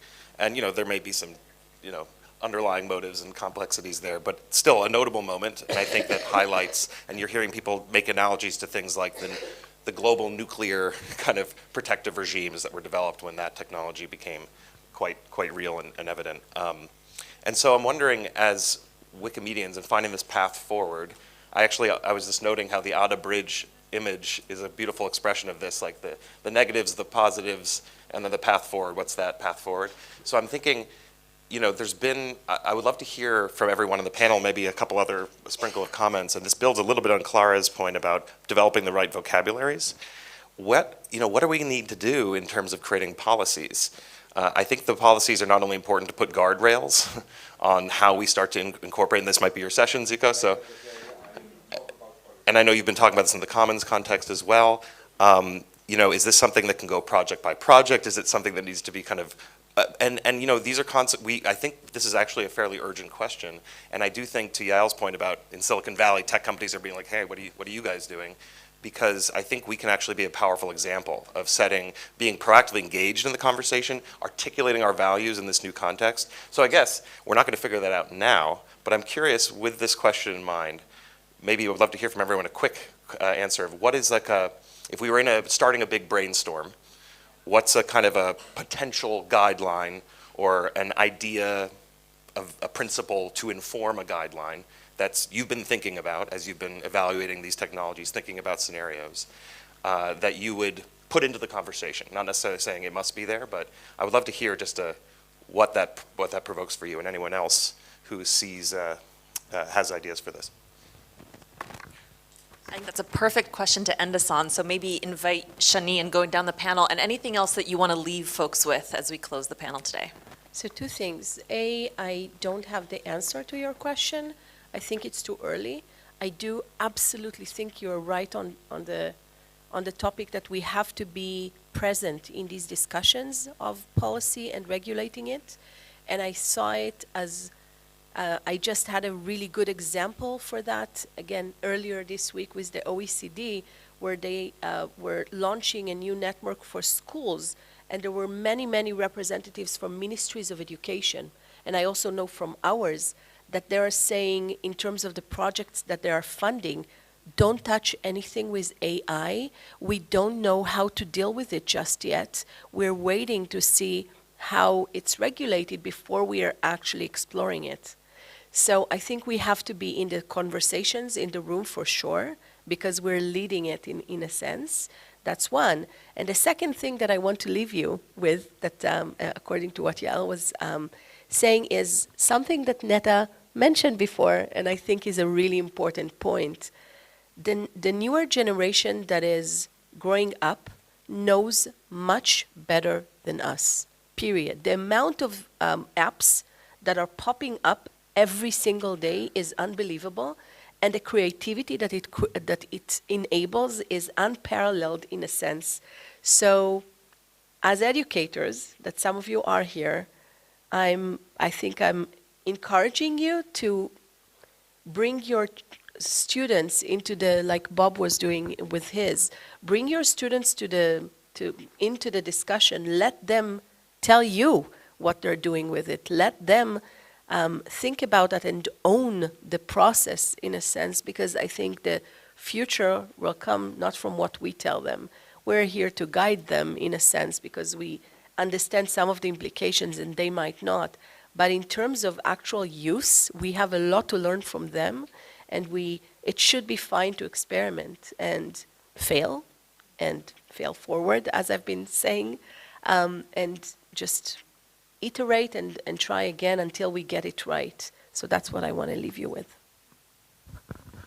Absolutely, and as I was saying, the fourth section of this course is for making these policies. And the teacher is going to come up with a policy, but in terms of using it, students have to be part of it, no? And co-construct these policies. And whatever they are, they have to be local, and they have to be agile. They are going to change quickly. And here I call to the brave pillar, because it's so important to be brave, and and there is need for a new change in the policy. Let's do it. Yeah, I only want to accentuate the point that Shani made about transparency. Like, build that trust with your students and make them talk about what generative AI technology they are using. I mean, if you censor it, of course, it's going to be more popular among the students and you will never come to know what they are doing. So talk to them and make sure that they are using it in a meaningful way and engage in discussion with them, because it's probably they who have discovered more use cases of generative AI than we do. We think that they will use it in this direction, but they might be using it in direction A, B, C, D, and so forth. So I think transparency is a big deal when it comes to talking with students and education. Yes, I agree that we shouldn't be too quick with the new regulations in Wikipedia, and I made a model about policy layers in Wikipedia and in the movement. I still want to reiterate on this, on trust. Already, when we ask people, do they trust Wikipedia, they have mixed feelings. And it's very strange that we have a reputation of practice. And I want to say, readers read Wikipedia, and it seems to be okay. So later they don't find out that it was incorrect, that they got wrong information. So the practice shows, okay, Wikipedia seems to be okay. But with everything we do, and it's not just about what we do, what people suspect us to do. Years ago, people told me, oh, I believe Wikipedia is written by a machine. You know, this is what it looks like. And we have to be very careful how we present ourselves to others and what we put in our policies. Thank you, Sika. My personal opinion is the policies that exist are sufficient. That we collaborate together, we look at what we contribute, and we evaluate what's contributed according to what the pillars are, and I think the policies are sufficient for that. I think a practice that we could engage in is to identify tools that are helpful in editing articles. Identify generative AI tools that are helpful for the task of editing articles. One of the things I think about is pointing out blind spots in sourcing. So you can have article that's overlooking certain sources, and AI could be very good for pointing out what those are. But again, we have to have responsible editors that look at the AI output. So I think that our current system will actually triumph, and I think people will come to appreciate Wikipedia for its engagement with these tools. It's a complex question, and I think there are many policies in many places in the world that could apply. I will oppose the idea that new generations know better, in a sense that we call them digital natives, but a friend of mine said digital captives. Like, okay, they know how to use the app, but they don't know what the app does really, how it is built, how it is installed. Can you change it? This is also something that we must think about. And for me, the most important thing, I have been now in a university with the students talking about this, is learning how to use responsibly. And that is something that in Wikipedia we could use. I mean, you can use AI systems now in Wikipedia, for example, content translation. But you have to be responsible on uploading a correct translation. And it's your responsibility, not the machine one. I mean, you can't just click, and publish, and it won't let you because you didn't change the text. And that is the idea. Can we force people to tell, okay, I created this with ChatGPT? I don't think so. I don't think it's going to happen because it's very difficult. But we can say, like, okay, you are responsible about what you upload, and if you upload something that is false, it will be deleted or it will be challenged, and you have to provide sources. So this is something that, we can't forbid, but we have the responsibility to teach people how to use it in a responsible way. And as you say, if I'm using it, I'm responsible for what I'm uploading. So that, I think, is something we have to work on Wikipedia policies. Thank you all. This was such a fun discussion. I want to make 2 plugs before we close. One, Zico, what time is your panel or your talk today? 11:50 or 15?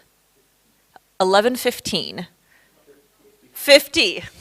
10 of 12. And Shani, your Facebook group, how do people find that? Shani will post a link to her Facebook group in Telegram. Thank you for that, Liana. Okay, so if you want to get access to the group, you can go to our Wikipedia and Education Facebook page. You'll see the group being pinned to the top of the page. Thank you, Bukola. I'm going to say that again in the microphone for those streaming. So if you want to join the Facebook group, you can go to the Wikipedia Education Facebook group, and the link is pinned at the top. Thank you all. Please join me in thanking our panelists for such a great discussion. More to come.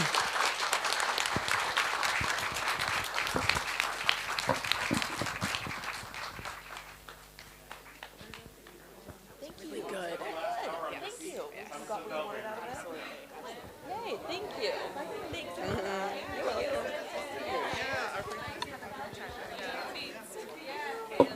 closer.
Okay, I think we can start.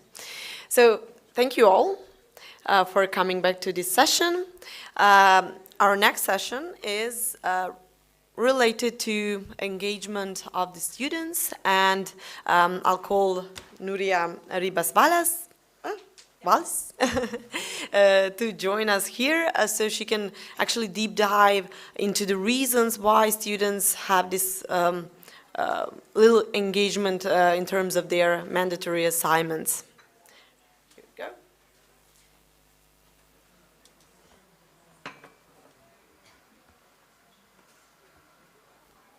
You can tell me when to stop if I'm... Yes. Yeah. Okay. He will show you the time. Super. That's good. You have 5, 3, 2, 1 minute. Super. So, hello everybody. I'm pleased to be here today. Thank you so much for having me. My name is Nuria Ribas and I come from Barcelona. I'm a volunteer mainly editing in articles related to culture and art at the Catalan Wikipedia, with minor contributions to other languages. Currently, I'm a board member of Amical Wikimedia at the Catalan Wikipedia, and as I work as an adjunct lecturer at the arts department at Universitat de Barcelona. And I come here today to share some thoughts about my experience using Wikipedia as a learning tool, as a class exercise. I want to start with a warning because I come bringing more questions than answers, and this is not an academic research still, but some personal views and other editors when trying to make the most of Wikipedia as a learning tool in educational environments. Thus, it would be an immense pleasure if we can share some thoughts at the end. So don't be shy. I carried out a Wikipedia related project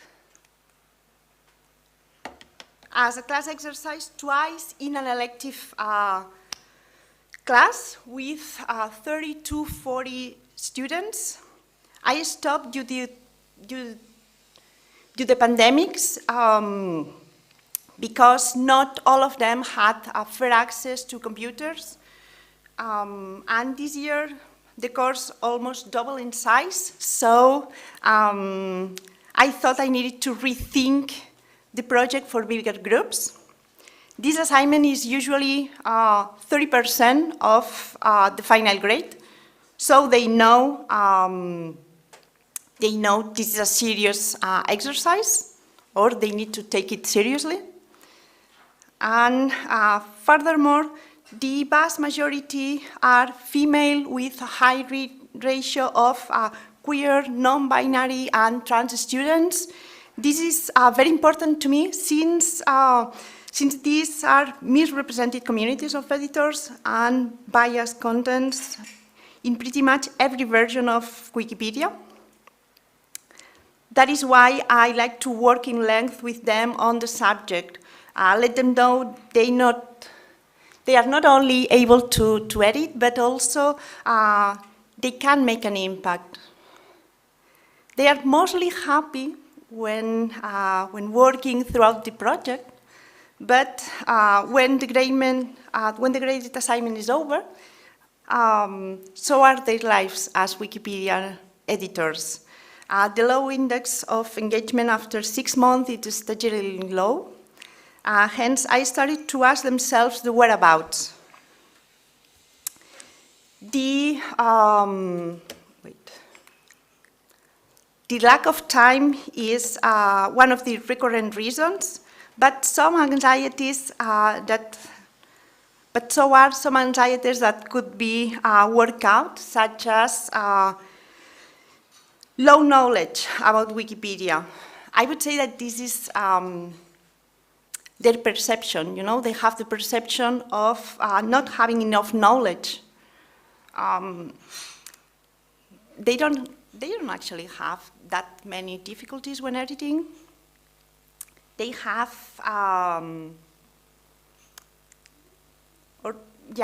there are always a huge percentage of students with fear of other editors, the community.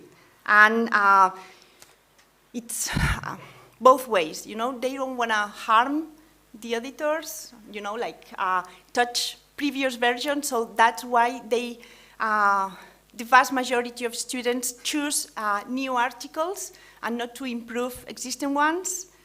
And they also fear to be harmed, interaction with other unknown editors. So they are always asking me, to protect them. And I don't know, the Catalan community, we are not that amount of people, and most of the times when dealing with the new editors, they are not that aggressive or not aggressive, so that's something to think about also.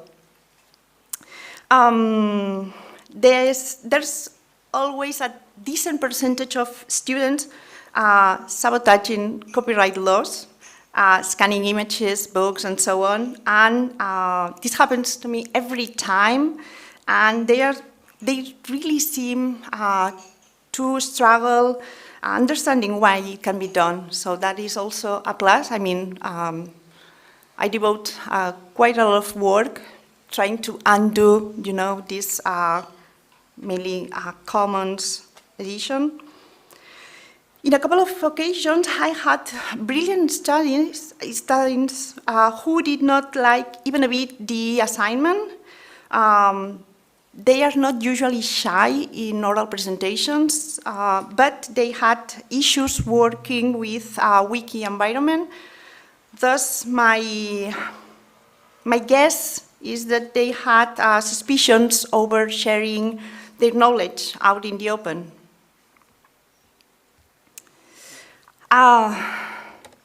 That's about students' discomfort or difficulties that they shared to me. And I think every of those items links to frustration, so low engagement after the project is finished. Alternatives, and that's something that I've been working it out. One of the possibilities, more guidance during the project. I believe they have enough, but it may not be their perception, or there might be more effective channels. So I'm still thinking on different options here. Teamwork. They have the option of working both solo or adopt a bigger article and work with groups of 2 or 3 people, so they feel, not alone. Now I'm working with or trying to incorporate Wikipedia or the Wiki world in the curriculum. So I'm trying to collaborate with other lecturers to introduce Wikipedia in small groups already to freshmen. If they are involved every year in a wiki-related project, they might see them as part of the movement. I don't know, that's one of the issues now. And training on open knowledge. They not always have what they need in the library. At least when it comes to my courses, I call them nomads because they are forced to visit several libraries to fulfill each assignment. So repositories as wiki libraries that are completely unknown to them are a plus. Offline groups. I was born as an editor in Wikidonas UPF, an offline group, and I saw the members as my support network. So I think established groups help individuals not only to learn the basics, but also to weave connections and to establish community knots. And that is something that you should be taken into account, how these offline groups make the difference, at least from my point of view. When in Wikidonas, UPF, when one of us has a problem, a doubt, or even a curiosity, the others will help, or the others will try to help, so you don't feel alone. Esther, she's the one, she's the mother, and she has created a good scaffold. So we feel helped, we feel in a safe environment, and I think that at least from my point of view, that makes the difference. You know, that's the reason I stayed, I would say. So with those partial solutions, because there's none of them that will actually help to fulfill this engagement problem, I asked myself some questions. You know, what to do when teaching to bigger groups, over 60 people. I mean, freshmen, it's a whole issue because I have up to 90 people in the same room, so try to deal with that. And how to make sustainable an editing group, because as a lecturer, you're alone. So if you have an offline group, I mean, you need to make it sustainable throughout the years, and that's also a big commitment. The other issue, introducing other projects besides Wikipedia. I'm an art history lecturer, so Wikidata would be a huge thing to introduce to them. I mean, museums like MoMA, they are working with Wikidata. And last but not least, how to seduce my peers or trick them into make this leap of faith that is involve themselves in the Wiki movement. So, because it's something that it can work a year, but make it sustainable, that's also an issue. I mean, they need to be believers, but at some point we need to help them also. So I would say that if the lecturer is involved in the project, that would make easier for the students, you know, to follow and to maintain their appeal for Wikipedia, because they are all using Wikipedia in their daily basis, but they rarely ever keep editing. And that is something that really bothers me, you know, how to deal with that. I don't know. I don't know if you have any thoughts on that, or if I mean, I'm not asking for a solution, you know, but I don't know. I would say if you have any points of view, any thoughts you might want to share, the floor is yours.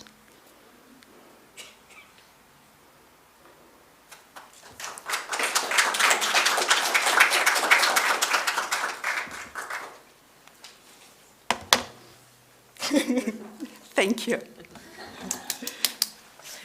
Thank you, Nuria. Do we have questions? We do have time. Okay. So we already talked about artificial intelligence, but in our next session, Zico will reflect on that, on how artificial intelligence actually, what it does to a school, to education, how does it reflect to Wikipedia. So Zico, please join us here. Join me. It's in the PDF. The PDF, it's this one, yes. And do you know how? This is the second slide. Oh, maybe. Yeah, but. Yeah. How do you do full screen? I was hoping you know that. I don't even read Serbian. No, it's like I don't think that PDF has this presentation mode. Oh. Okay. Just a second. Download I've already done that, but it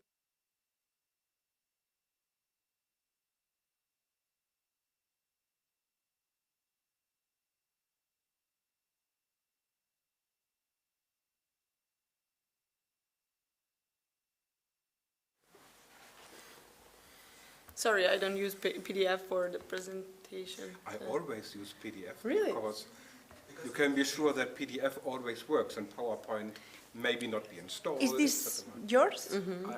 Yes, yes. Should be the only one, huh? Ah, and now it's Control L, I believe.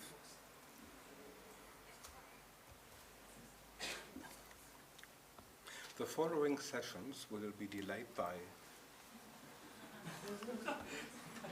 Yes, thank you. Thank you, wonderful. Yes, thanks to this. You know, I always have the problem that Wikipedia is very confusing. And for my own lessons and for other reasons, I have written a book about wiki theory in a certain way, taking wiki studies serious as a topic by itself, as a discipline or field of research by itself. Yes, this are a little thing about me. And we want to talk about these issues, and I should lock the door when I say the word theory, but you will see, I hope it will give a little bit overview, and then we can see at what points we can talk about AI. So I'm just making suggestions, just giving some ideas without being exhaustive. Yes, I'm talking about this, not too surprising, and AI images, we will see that's a larger block, but maybe every time. Wikis in education. What do we do in education with wikis? Actually, those are different ways to use it, and for a paper a couple of years ago, I made this distinction. In class, you can use Wikipedia as a knowledge source. You tell the students, go to Wikipedia, read the article. Okay. Meta-reception means that you use it as an object to talk about, to analyze, what is the background of Wikipedia, how does it work, where can you click, what, etc. And the third is the modification. So most people think about Wikipedia in education, it's about writing articles in the classroom. Yes, but not always. And often for the third, you need the second. Yeah? You have to talk about how a wiki works. All right. Just an example. I have here some questions you can discuss about or you can talk about when it comes to meta-reception in AI. Questions that you can talk about with students, and Shani in the panel discussion said, well, sometimes students know much more about the apps that are existing. Why not asking them? And for me, always the most important thing is a good discussion. And if Wikipedia becomes richer for a couple of dozens of articles, okay, it's nice. But the real important thing is talking to the students, have a good discussion. Wiki elements. So for my book, I made a wiki model to identify the relevant elements. And if I think about wikis, I analyze them. Maybe I compare one Wikipedia language version to another language version. Then I ask myself, did I think about all of the elements? And you see, I like colorful charts. I didn't study art, but and you see the contributor is a very important person, and some parts relate to the wiki itself, but also outside elements can be extremely important to a wiki. Don't worry, I'm not walking through with you through all of this, but to give you examples. Some questions, and I let you read yourself and pause my talking.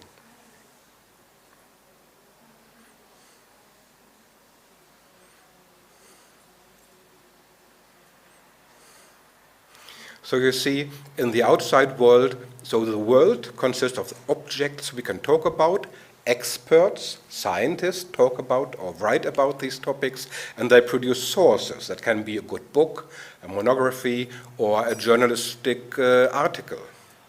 And we use it as contributors for Wikipedia, etc.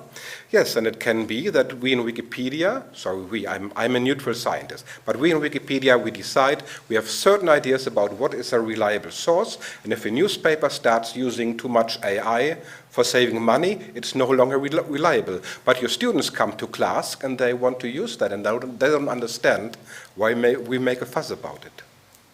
So if you talk about AI and Wikipedia, think also about the sources. Or collaboration.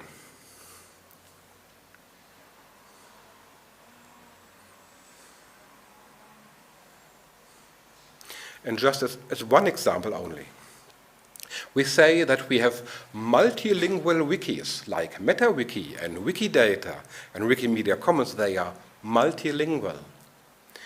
But de facto, the lingua franca is English, of course. Well, in Facebook, you can get an automatic translation by the click of a button. We don't have that in Wikimedia Commons. I don't know, should we have this? But this is something that you can discuss or advise for newcomers. Often a newcomer, new people want to write something in Wikipedia, and they get problems, and people give them, read this policy page. They don't want to do that. Maybe there are smarter ways to give them advice, what exactly was the problem with your edit, and what you can do better, and not reading 10 pages of policy pages, asking people and forget it. So this again is just an example how I use my wiki model to tackle a topic and not lose overview. If we want to talk about a wiki about the relevant law and rules, for each and every wiki, you must analyze these levels. Macro level is a whole society, and this is just an example. Government, law, copyright law is relevant for wikis.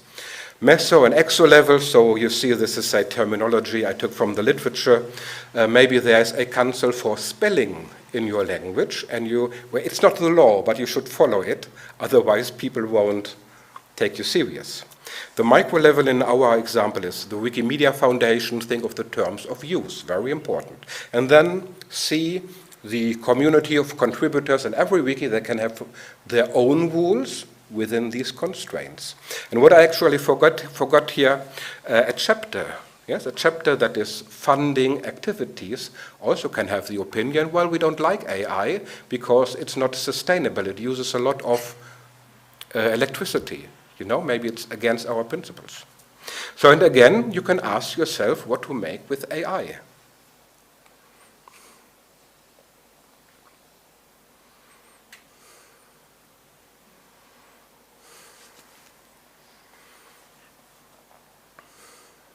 And again, this is a tool not to overlook where you have to look when the terms of use. Many researchers who have no Wikipedia experience, they wouldn't think about what kind of rules the foundation could have. Writing process. I'm going to talk to you partially about a PhD thesis of Kerstin Kallas, who analyzed German Wikipedia and the writing processes.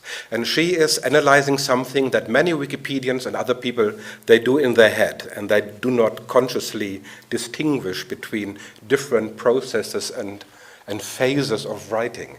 You know, we do it intuitively. But I have here an overview, what she is telling about, and I just summarize. So on the left, it's about why would you start an article? What is your motive for that? The planning and structuring, the actual writing, but also copy editing. You can do it individually on Microsoft Word and then put it into the wiki. Or maybe you want to discuss with others on the talk page, we should write this article. Can we talk about how to structure it? And it actually never happens. People don't discuss it. And copy editing, and yes, and then on the right there's a recursive practice. You evaluate it, you look at it, and then you go back to the writing and the copy editing. So yes, and what she means by controversial and destructive negotiation, you all know by yourself. But I simplified this for this purpose here. Yes, starting an article, planning, structuring, text generation, reception, and you have a recursive practice. You go back to an earlier phase, and in a wiki, maybe you do it all the time. We say that wiki content is dynamic. Yes? And then the co-contributors, the other people, the other annoying people on the wiki, they can interfere at every phase again and again. And again, you can ask yourself, so this was made to analyze collaborative writing, but you can also ask yourself, where is AI coming in? And these are just two examples. I'm sure if you think about it, you can think of other examples where AI can come in. And, well, we have time for discussions or we have time for AI images. It's your choice. Is it Midjourney? Well, I always do stable diffusion because I'm a cheap guy. I don't want to spend money for. But the results, what Neta does with Midjourney is much better, yes. Okay, AI images.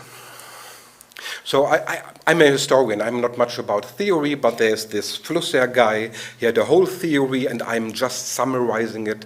I don't have to repeat it here, but there are two different things. An image can be made traditionally by humans, or it is technical or automatic. And to give you an example, there are images you make with human imagination, so the human brain is coming in. It's going via the brain, and yes, it's stable diffusion. And the other thing is so-called automatic. It's an automatic light goes into your camera on the sensor, you know. That's a technical image. Photography is a technical image. But,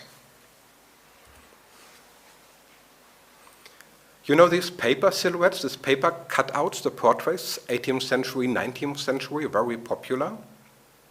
Is that imagination? Or is it automatics? Who of you thinks, oh, that's imagination? It's a human brain you use for that. And who of you, one or two, who thinks it's automatics? You do it in an automatic way. Ah, okay, so you're reluctant, you're not quite certain, and you're totally right if you're not certain, because you can do it either way. You have real artists who look at a person, please your profile, and then they cut it instantly, and other people, they put you in front of a wall, and then they have light and shadow and a paper, and they draw it with the pencil, and then later they cut it out. Yes, actually it can be both. And we will have, when AI is used for Wikipedia, all the time we will think, do I have to mention that I used AI? What tools did I use? Well, did you use it as a tool, like spelling check? You don't mention it. Or do you use it for more than that? And we will have a lot of discussions in the future. What do you have to declare and what you don't have to declare? And this, now, Mozart, the famous Austrian composer, Austrian. So we have these images, which one to use? I don't know, I didn't know the guy, and we need an art historian. Art historians are great. They could tell us that contemporaries said, well, this image was made in his lifetime by a professional portraitist, so this may be better than the other one that was made when he was dead for 100 years. So maybe, okay. So which one of the Mozart, do I need an expert to tell me? Oh, the series called Black Mirror. There was an episode that you could repeat a human being.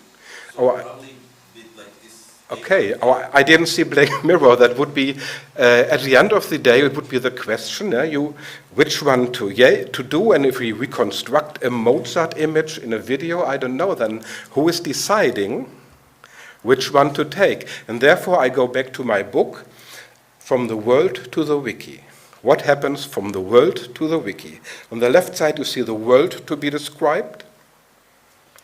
Then the level of primary sources, secondary, and Wikipedia is a kind of tertiary source. You know the terminology. And yes, Wikipedia is at the end of that, you know, and we want reliable sources. And somewhere there must be an expert, a journalist, a scholar, writing a book, etc. You know this.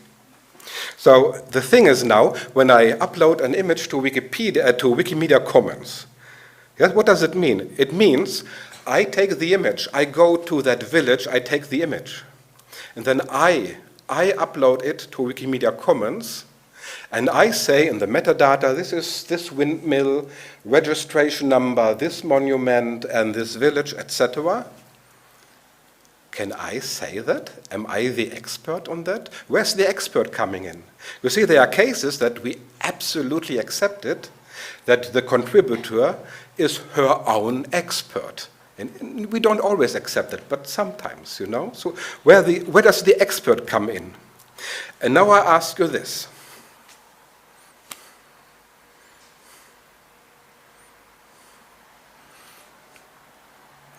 Who wants to express her opinion? What do you think about the gentleman there? Who is this? Do you recognize him? Oh, sorry, I'm too old. This is Robert Mitchum, 1950s, 1960s, famous American actor. I believe it is quite safe to say most people who saw a movie with Robert Mitchum can confirm this is how the guy looks. Yes, I'm a human being. I can identify people. 2 million of human evolution taught me I can identify people. Yes, I don't need an expert for this. But then you have this temple, a reconstruction of a specific Greek temple. I think I need an expert who can confirm that is looking something like that. Yes, thank you. And the last example, well, you could use this as an example for several things. For example, a windmill, a typical Dutch windmill. For the article about Dutch windmills, what do I want as a first image? Do I want an actual photograph of a specific concrete windmill? Or do I want a neutral image, how a windmill looks in general without being specifically in that village, in that country? And then students come to you, and for them it's normal that they illustrate their papers, symbolic images, stock photo. They do it this way. Are we happy with that? Do you accept this in Wikipedia? Robert Mitchum, is this? Yes, and in English Wikipedia, I have the impression people prefer fair use images, and we don't do that in Germany. So this is also a cultural difference. So this is what I brought with me. This is my little presentation to give you a certain idea. If you want to learn more about my book, it is in German, but I have a user page in English Wikipedia, and I have a link, and I have translated some chapters to English, and I would be very interested in your opinion. Yes, so, and now shoot. Probably you could also post a link on the Telegram group instead of going to English. If you could help me with that, I don't use Telegram, but it would be very nice. Yes? So if there's time for questions or, yeah? Please. Working properly. It's a great presentation. This is definitely one of the most important topics. It's the technology of the future. And you mentioned previously automatic translations. I mean, they're already used, not so widely, but they are a great example where AI is used and it contributes to beating the language barrier between people who don't have any common languages. So what is your opinion on that? I have a friend who is a professor of linguistics, and in the 1990s we talked about automatic translations, and he was very skeptical. He says, all the time you have another project and they say it's much better, and in a couple of years we are so fine. He was skeptical. Well, nowadays we have quite good automatic translation, but still I would not publish something in a foreign language that I cannot check myself. Yes, I use AI to improve my emails in English. I hope in the last weeks you all noticed that my emails improved drastically in the English language. But I don't trust it fully, you know? I always have something to correct. And it's the same with ChatGPT. You can use it for language reasons, not for knowledge, but for language. And even still, you have to check it by yourself. And only then it is your text. You know, and so you see this, I hope I got your question a little bit, and I could imagine if the translations are good enough, they can mean a lot to many people if the language is supported. Have you heard about Grammarly, and is this how it Yes. works? Yes, because I got advertisements on my YouTube account, and then there was another tool that said we are better than Grammarly and we are cheaper. But this is all I know about that. But you know, it's not, ChatGPT is absolutely new something, but you had spelling checks and grammar checks, and it's a slow evolution. You're totally right, yes. Thank you. Nita.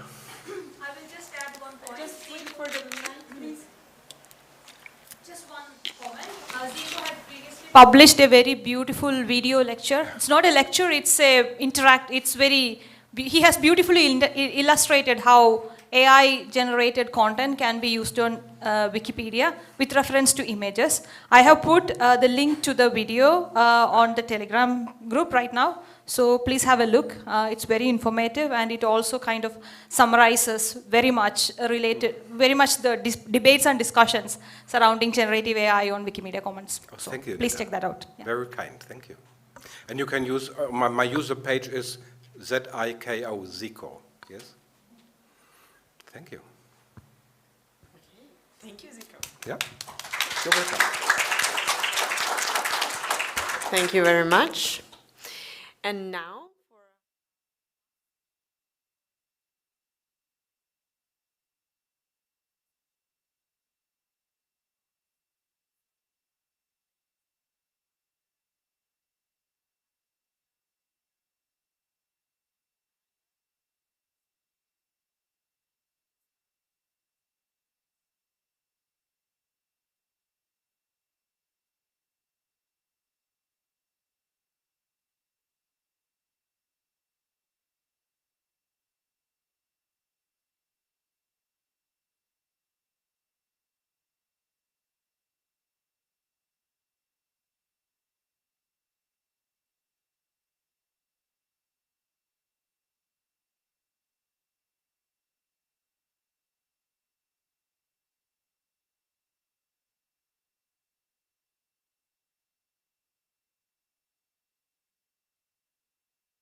Hello, everyone.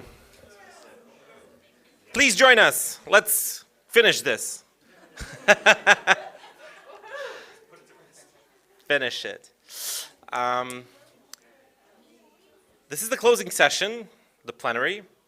We're here to put a full stop on to this conference that's been in planning for years, as Shani says. I did not mention that we were supposed to organize this conference in October 2020. We all know what happened, so that's the main reason why it was postponed, and we waited and waited to find a good and safe time and place to organize this. So I'm really glad that we did this, so our 4+ year dream has finally come true, and hopefully this will be one in many of future EduWiki conferences that will be held around the world. And I'm just glad that we kicked it off, just like Wikimedia Serbia kicked off CE meeting back in 2012. So in a way, I like to think that we're sort of innovators in that field. So do what you will with that. So thank you again for being here, for participating throughout these 3 days, and we'll hear a lot more thank yous. I won't go into too many details there. I just wanted to announce the current president of Wikimedia Serbia, Miroslav Loci, who will give a few words.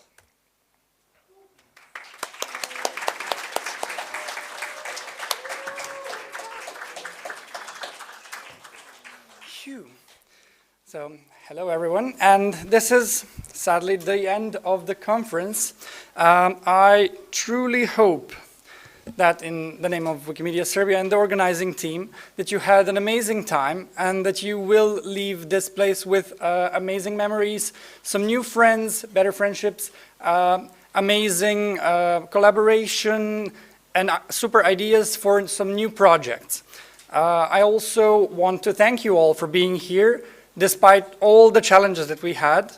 I am so happy to see that so many people are still attending, and that I'm very, very joyful that I can see you again after such a long period of unfortunate global events.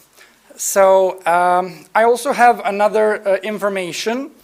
Due to the rainy season that happened in the last 2 days, we came upon the idea to have one more possible tour that would start at 3:30 if it's not raining.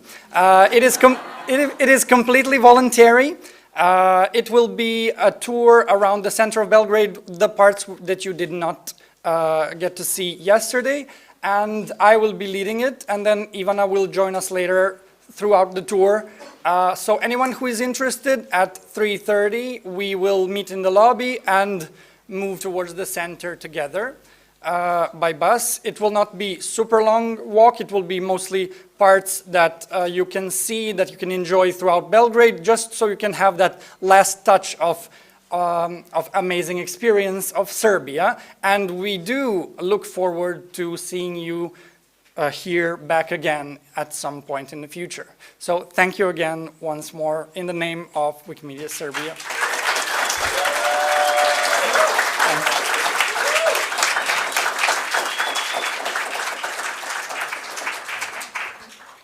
Joao. Hey everyone, so here I am speaking with my hat of membership admin of the Wikipedia and Education user group to ask and to invite you to join the Wikipedia and Education user group. And we have a page, and the process is quite straightforward and simple. Basically you apply, you're in, but we only do one single check. We don't allow people who are globally banned, so it doesn't apply to you, otherwise you wouldn't be here. And you can basically see the list growing diligently over the year. We also invite you, if you're not part of our supporting affiliates, to join the supporting affiliates. This is a little bit different as a procedure. Your affiliate needs to write an email to the Wikipedia and Education user group, and then we authorize, as if you do the edit here automatically, then people on the Meta Wikimedia will eventually revert, because they say this is a protected page. So we need to address this issue in a different way, but of course then you write us and we keep this list also growing. And there is a form that is up that it's basically the procedure to join us in the membership form. And that's it. And you're very welcome to join us, of course, if you haven't done it already. So join us, and you'll be also, if you're interested, join our newsletter. That's it from my end. Thank you very much.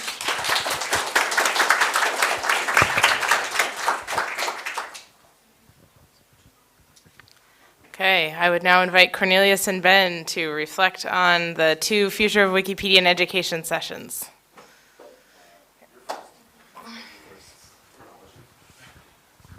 Hello, if you didn't see me, if you didn't talk to me, like I'm Cornelius, I'm doing the research for Wiki Education user group, Wiki Education Foundation and Wikipedia and Education user group, doing about needs and current needs that are met by education program leaders. And I hosted yesterday 2 sessions, and I did a couple of interviews already over last weeks and today and in the coming weeks. And my reflections at the moment are, I got more questions than I had answers before, in the sense that it is, I truly appreciate what you've shared with me, that how diverse the needs are that you have, and how diverse the needs are that you will be having in the future. And it is, I found quite eye-opening in the sense also that I didn't know before what was education, and I don't know yet now what education means in this sentence, in this context, because education is so broad here. Yeah, so for some people I can't even give examples, but like education is a very wide topic here, and it's like, and it's so for me personally, I couldn't define it yet, nor the group that is part of it or not yet part of it. So I'm trying to get more into it. And if you would like to talk to me, I would like to talk to you, or if you'd like to talk to me, let's schedule a call either in the coming weeks, or let's meet today to have a conversation about what needs do you have, what kind of support do you receive already as an affiliate, as an education program leader, and what not, and how the EduWiki community could help and support you in that. That's what I can share at the moment. I found it, yeah, as I said, I got more questions than answers for. I don't know. Well, can you build upon that? I don't know. It's a very Wikimedia way. Absolutely. Yes, and. No, feel free to stay up here, because I'll definitely be gesturing to the work you're doing. So yeah, first of all, thank you for everyone who found a time to join one or more of the workshop sessions. It was a big goal of this conference was to take advantage of all these people being here in the same place at the same time to really start to probe these bigger questions of like, what is it that binds our work together? What are the gaps in support that are holding us back from achieving our full potential? What are how does this fit into the movement strategy and the path forward? And so I don't think we've answered those questions. This was a great warm-up for a process that will continue, and we're still figuring out what that even looks like. So if you would like to, so I really encourage you to reach out to Cornelius. In these last hours of hanging out and saying goodbyes is a good time to book an appointment or have an email exchange to get that booked in the next couple weeks. Can be done over Zoom, and this is going to kind of, I think, add up to like the first stage of a kind of a pulse check and some initial research about what are the needs and gaps that could inform some future collaboration structure like a hub or something like that that can take all of this work to the next level. And I'm here talking about that because we are really trying through this process and supporting it and collaborating very closely on the work, figure out what is the right scope of the role for the foundation to play in supporting and enabling all this work happening in all these contexts, and how do we better advocate for like the shared goals. So that's why I'm here and participating in this process.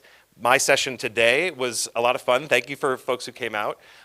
What we basically did was on our feet kind of explored, looked at a bunch of statements about the technological trends affecting us, the specific challenges facing us in our specific regional educational contexts, and then thinking about movement support. You know, how supported are we feeling through grant making, through other kinds of capacity support, and arranging ourselves on a spectrum between strong agreement and strong disagreement. And you get a kind of a instant little data visualization with human bodies to see where we fit on that, and it prompts a lot of good conversation. So it was a really fun exercise to kind of, usually an exercise you actually do at the beginning of an event to get to know each other. So we did it at the end to kind of energize the continued conversation. Like, you know, we got to know each other better, but there's still so much more, many perspectives we didn't realize. So hopefully that reminded us of that. And the other thing it reminded us of is that it really depends on who's in the room. So there were some gaps in participation for totally innocent, normal reasons of prioritizing different presentations. But because we didn't have, for example, anyone from Africa in that session, we were probably getting a very skewed, non-representative picture on some of these questions. So I think none of us took these as authoritative or definitive answers on these questions, but it was kind of warming up the engines of thinking critically about this at movement scale. So thank you for participating in a playful spirit with that. And again, we're figuring out across these groups who all, each in their own way, play some kind of stewardship and support role in the EduWiki space, the Wiki Education User Group, Wiki Education Foundation, and the Wikimedia Foundation Education Team, and really trying to think about, at the intersection of all of us, how do we create the most inclusive and expansive process possible that can really get the collective sense of where we're going. So there'll be more on that, I think, in the coming weeks and months, but thank you for getting that started with this event. And I'll just take this last opportunity while I have the mic just to thank Wikimedia Serbia and the user group and all the people who made this event possible. This was outstanding. And I also want to pass the mic to my colleague Yael, who I think maybe also would like to echo and amplify those thanks. Thanks, Ben. So many thank yous, but yes, I am just so delighted to be here. Thank you. This was my first thematic conference since joining the foundation, and really wanted to say a huge thank you to the organizing team. I'm looking directly at Leanna and Philip right now like, wow, amazing, amazing. Such an amazing conference. I know so many people were involved in the co-organizing team. Joao, Susanna, Zico, Selesh, Bukola. You absolutely, am I missing anyone on the core team? Yes. This was an amazing event. To Wikimedia Serbia, Miroslav, and Ivana, my God, wow.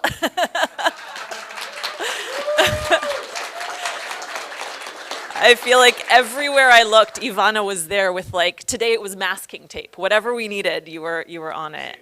Yes, exactly, yeah. So yeah, huge thank you from the foundation. I know I've organized events in the past as a volunteer, not a Wikimedia volunteer, but I know how much work it takes. I know you barely get to enjoy the conference, so thank you. I hope someone else hosts us next time and you actually get to enjoy. Yeah, thank you also. I guess the last thing I'll say is education is so core to this movement. I knew that before I came here, but I'm leaving with such a knowing in my belly. I think Bob put it well. I don't know where you are, Bob.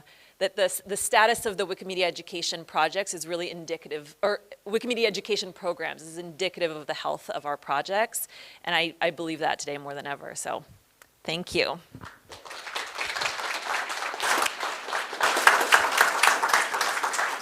I'll do it from here. Okay, so we are back to slides from slides, whoops, and there should be one, oh dear, and I started it from the end of the presentation, still working out those kinks. Okay, so this is the same as previous closing sessions, only I did not make my slides as pretty as Zico, sorry about that. He set an impossible standard at the beginning. You can either go to the URL there, the ahaslides.com/T2L7C, or you can scan this QR code. Looks like we've got 37 people. There's more of you in the room than that. We'll give it a few more minutes.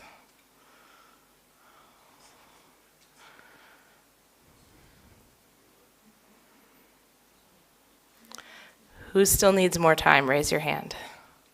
Okay, a couple people.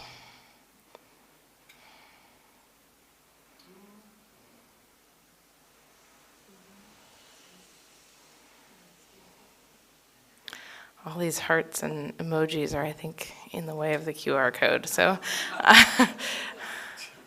okay, is everyone good? I will advance to the next one. Okay, so you should see on your screen what word describes your experience at the conference.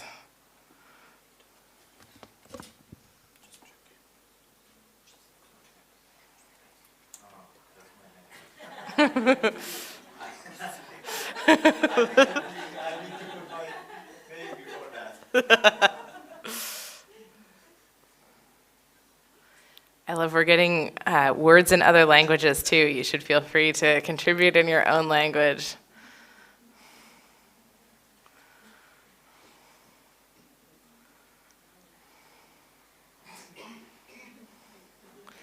Feel free to submit more than one. If I got the technology right, which is questionable, you should be able to.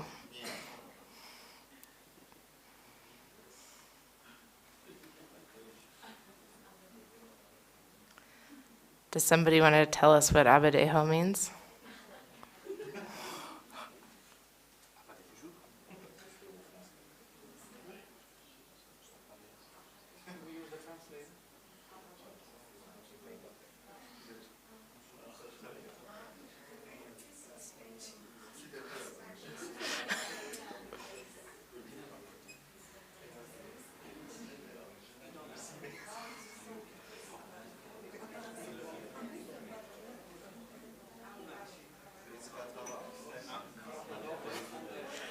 I think it might just be stuck.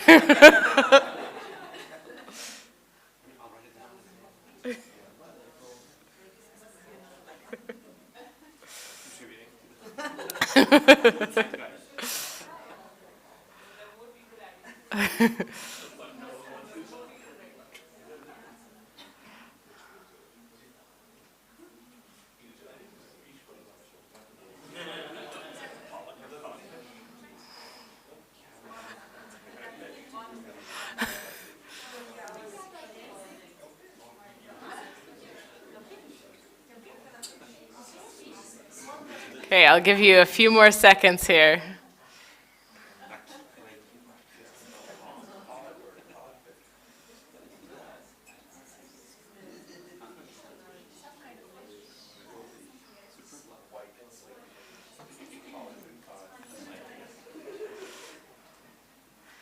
Okay. All right. Thank you, everyone. The next question. What is one learning you'll take home?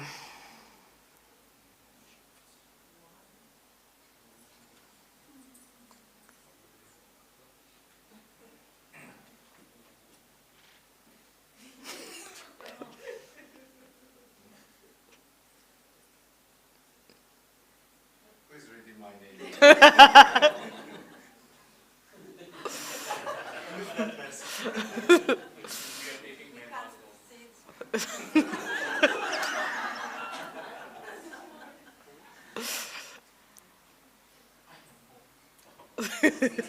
So I wish.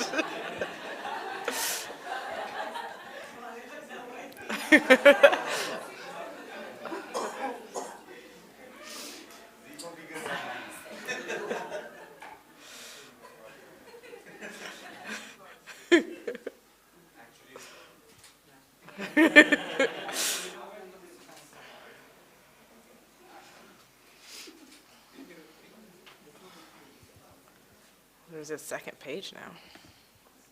Oh, nope. That is just the next.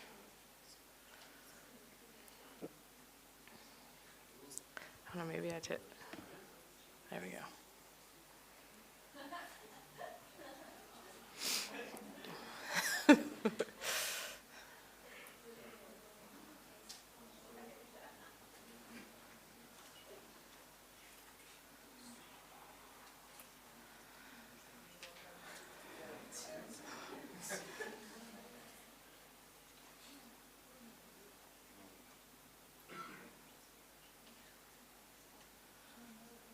Another few seconds here.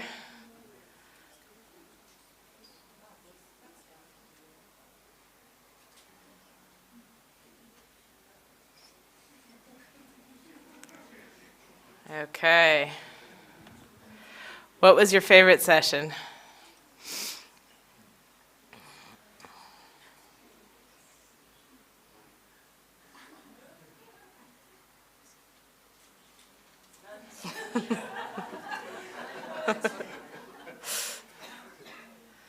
hard to beat food. I like mine.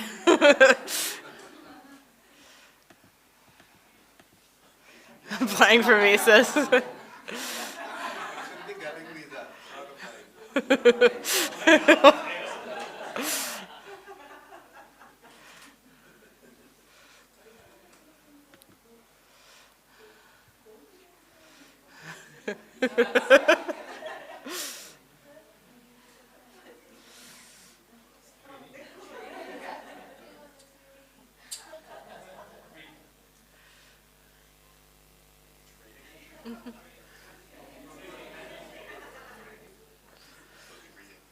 Some autocorrect incidents there. Yours.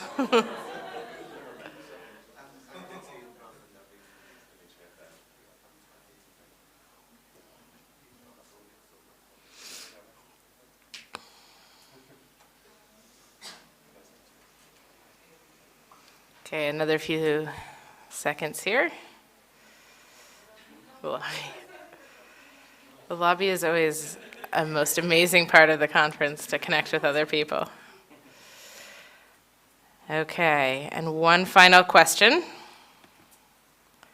What word describes the Wikimedia and education community? That's all of us.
Looks like it's gotten stuck on family this time.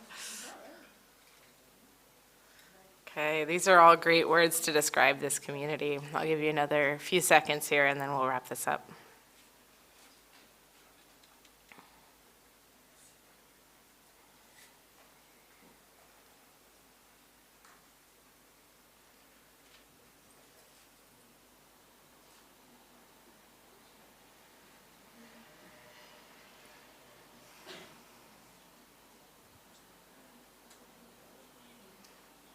Okay, thank you all for sharing your thoughts.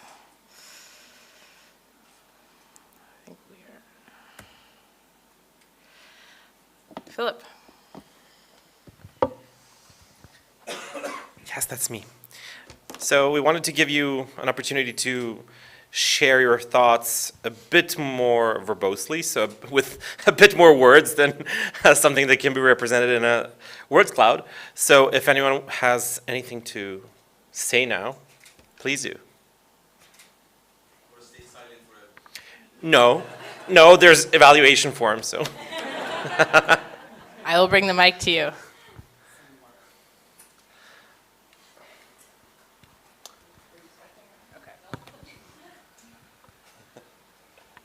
Don't be shy. Somebody has to share what they learned or something they're taking back to their community.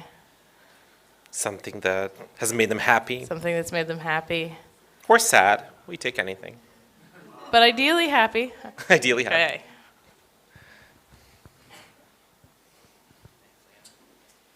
Yeah, so from Canada, I always just engage either with the Canadian or the US education programs. And from this session, I learned that there are so many different programs and different outreach from kindergarten all the way to university, and they have all kinds of different cool tips and tricks, and it's awesome to see that it's a global community. Agreed. Yeah. Thank you all for this incredible sessions. Actually, we learned so many things in this conference. But actually, the most thing that was so beneficial to me is the dashboard workshop by Miss Liana and Miss Amanda. Absolutely, I'm gonna teach the teachers whom I'm working with the tips and the tricks that you taught us today. Thank you so much.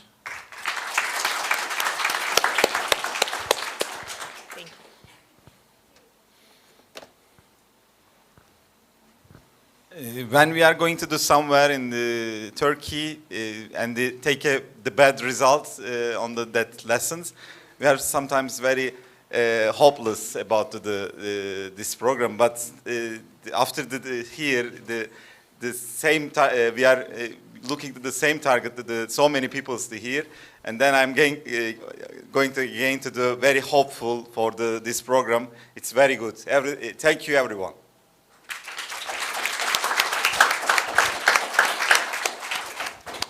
So this is my first international conference in Wiki. So I just want to don't want to say anything that what I most like and anything. I just want a big round of applause for Bojan, our rock star, because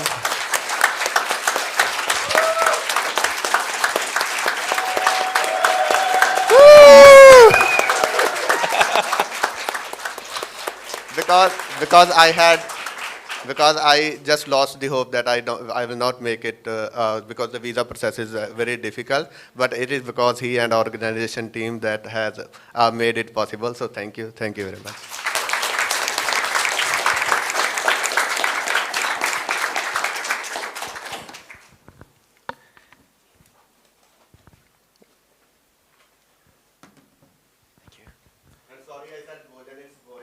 Boyan, yeah. Yeah, Boyan. Yeah, our hero. So for me, I lose my words.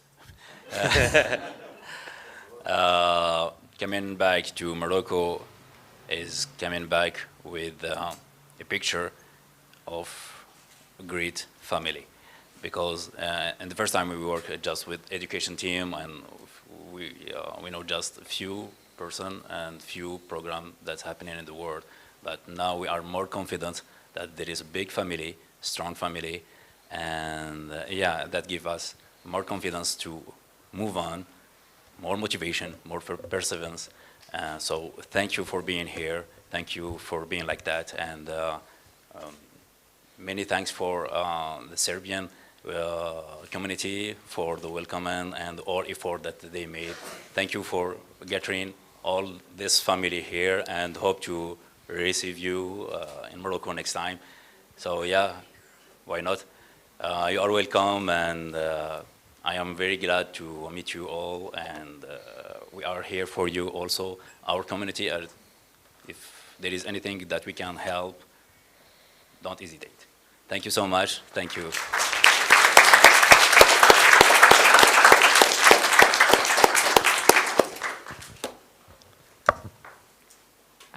Let me just stand here. Yeah, please. Yes, yeah, Rebecca, Jeanette, thank you so much for this opportunity to share learnings and exciting moment. Actually, I was been able to reach here just yesterday, so for me it's too quick. I see like everything's ending right now, but I actually enjoyed finding people so loving, kind. I will repeat again, Ivana and Bojan, Boyan. Please put your hand together for them.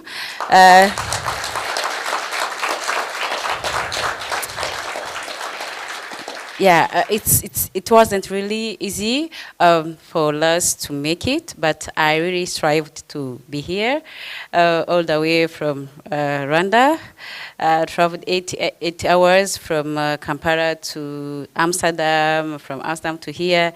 So This country is really good. People were so helpful at the airport. So yeah, I will appreciate that. Another thing, yesterday in the dinner, I had the experience to sit with greater people. I didn't know them, but Florence, Rosie, Mohammed, George, we had a good chat. We had fun. I never knew that you guys, you can make like fun. So.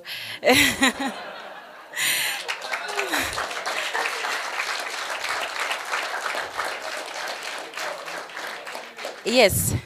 Yeah, so my takeaway from the conference, this panel discussion in the morning about AI, I was wondering to know how underrepresented communities in Africa can take this opportunity maybe, or can use artificial intelligence to improve their educational skills, considering that language is a problem.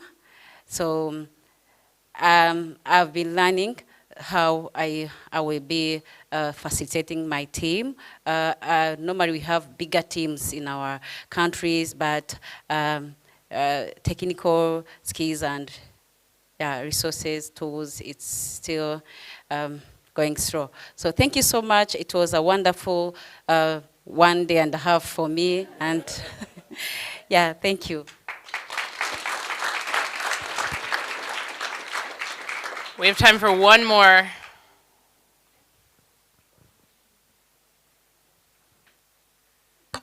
Hey, can I stay here? Is it okay? Yeah.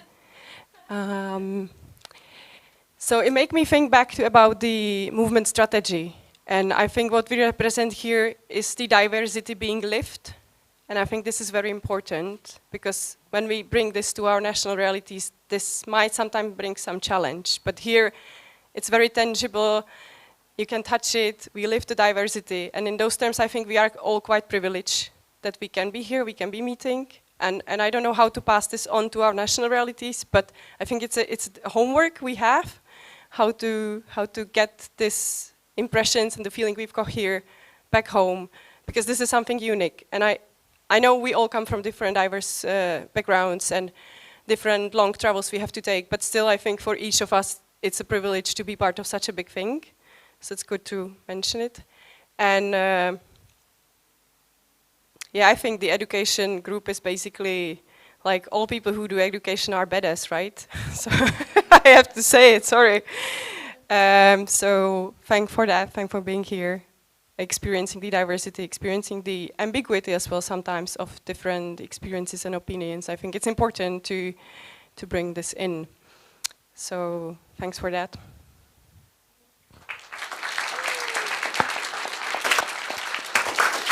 Thank you.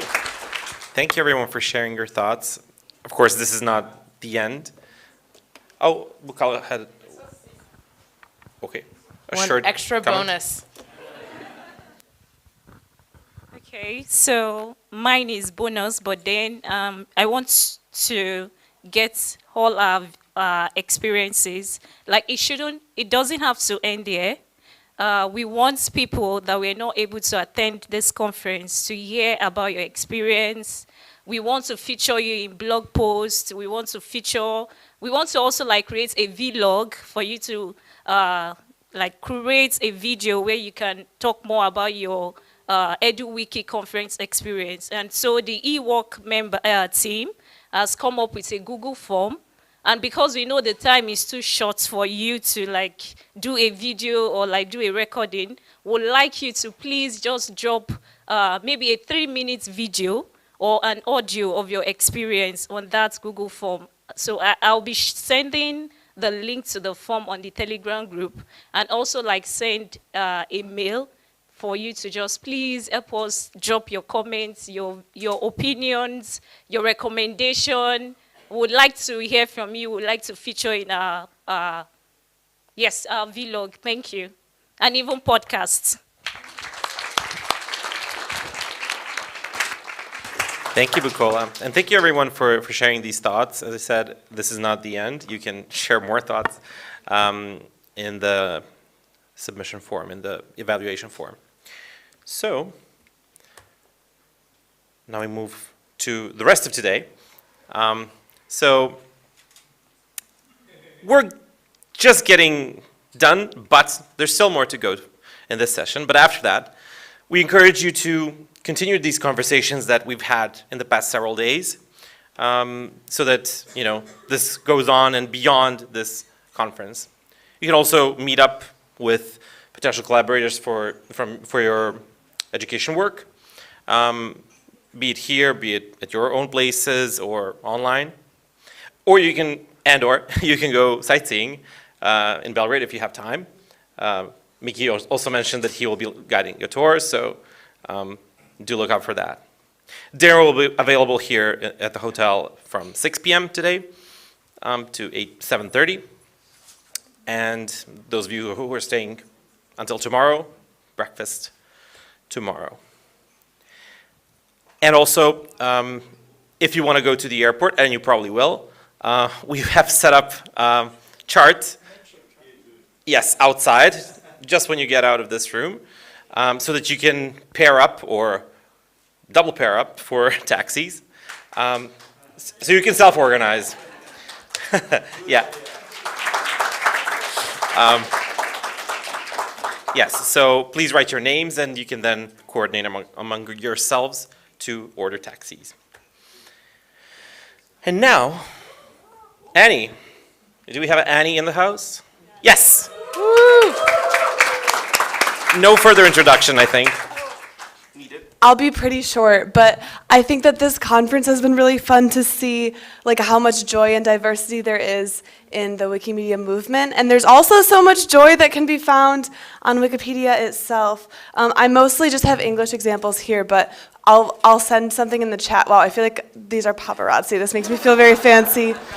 Because I'll send something in the chat so you can send me cool stuff from your language. But there are a few things on Wikipedia that I think are quite funny. When you do carbon dating, there's a disambiguation because it's different from incest, which I think is funny.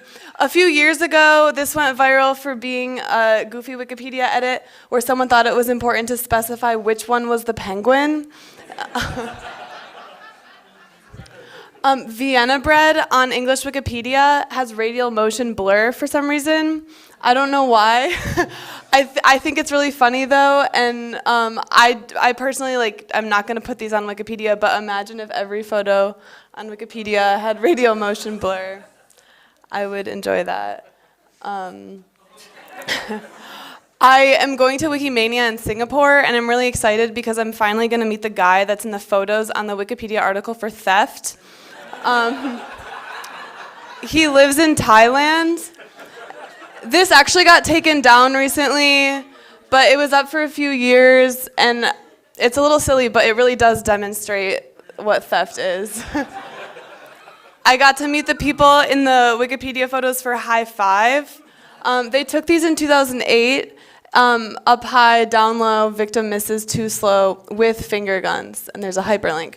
They're still together. They were just they were sort of dating in these photos. Now they're married and they have kids, and they recreated the photos.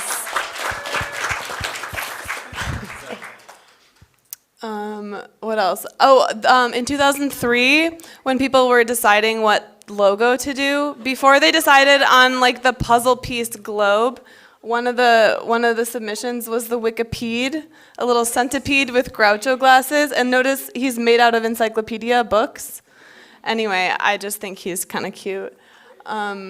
Umarel is a beloved Wikipedia article and term for old men who stare at construction sites with their arms behind their backs, sometimes offering unwanted advice. This is the ugliest color in the world. According to a marketing panel in Australia, it's dark greenish brown. And then this is it doesn't really project well, but it's the average color of the universe. It's the color of khakis. Boops in a bucket. That's a term different from abadejo, but another fun fish. My favorite hoax is the Jarito Wens article. on English Wikipedia, this showed up, and it didn't cite any sources, but pretty soon there were some books that included this, so then it had sources to cite. And it took 10 years for someone to realize this Jarita Wens, this Aboriginal god associated with victory and intelligence, it's not a real thing, and it was probably created by an Australian teenager named Jared Owens. So that's the longest hoax in the history of Wikipedia. Okay, I have two trivia questions. One's kind of easy, and one is harder. Does anyone in the front want to volunteer? Philip, maybe? Since you're right here? Okay, so here's a Serbian one for you. Nikola Tesla, he was in love with what animal? I kind of know this one. That's okay. You can say it then. A pigeon. Yeah, that's true. It kind of got cropped wrong, but he said, I loved that pigeon as a man loves a woman, and she loved me. So. Okay, and then which of these historic women is trending on English and Spanish Wikipedia? Joan of Arc, Cleopatra, Anne Frank, Ada Lovelace. I'm going to venture a guess with Ada. Ada Lovelace, okay, good guess. That's wrong, though. It's Cleopatra. Okay, so you're thinking it's because of the Netflix series that sparked a lot of conversations about race, but that's not why it started trending before that. It started trending after Android phones started doing this, and then the traffic went crazy. And then it spiked even more with the discussions. I actually should have known this. I heard this on your Depths of Wikipedia presentation in your... Yeah, I really like talking about this because there's a website called wikipulse.com that shows you page view trends. And sometimes it's what you would expect, but it's still kind of funny. Like, Jesus gets way more views on Christmas and Easter. And Rebecca Black gets more views on Fridays. So that's all I have. I'll send something in the chat about how to send me fun stuff from your language, because I definitely don't want to only feature stuff in English, and there's so much to learn. So thank you.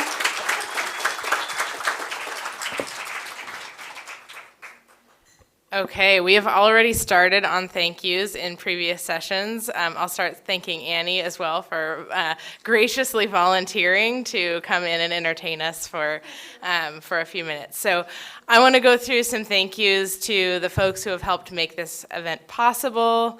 First off is our sponsors, the Wikimedia Foundation, Wikimedia Switzerland, Wiki Education, Wikimovimento Brazil, Klexicon, Wikimedia Nigeria User Group, and Wikimedia Armenia. Thank you to all of them.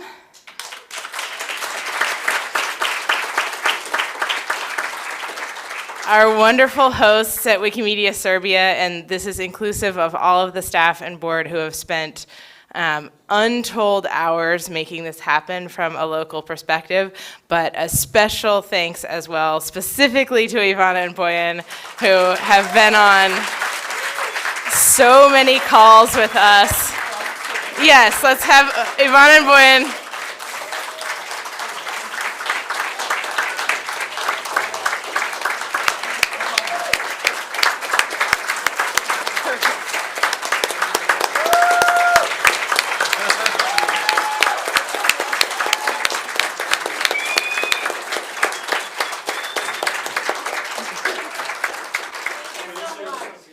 I genuinely don't think this conference would have happened without them.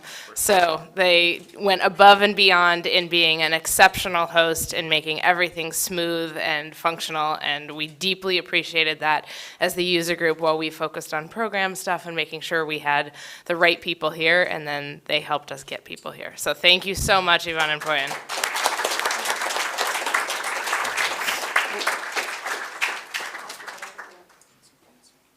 I want to thank our scholarship committee who evaluated, I think something like 100, whoops, and their names have just disappeared, who evaluated something like 160 applications that we had for, I think, something like 55 scholarships that we were able to award. So there were some very difficult decisions to make, and I want to send a special appreciation to the people who were actually unable to then make it to this conference, which, as we've talked about, is very sad. But a special thank you to them for putting in the work on the scholarship committee.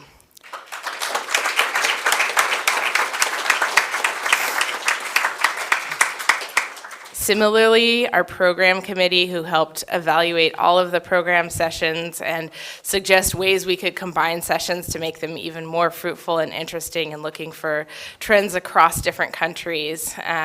I look forward to seeing all of your sessions on the streams, which I intend to watch later because I was very rarely in rooms during the conference. One of the sad parts of attending or running an event like this is you very rarely see the program. The things I did see were all wonderful. I trust the rest were too. Special thank you as well to our streaming team who did an excellent job getting all of these up on YouTube.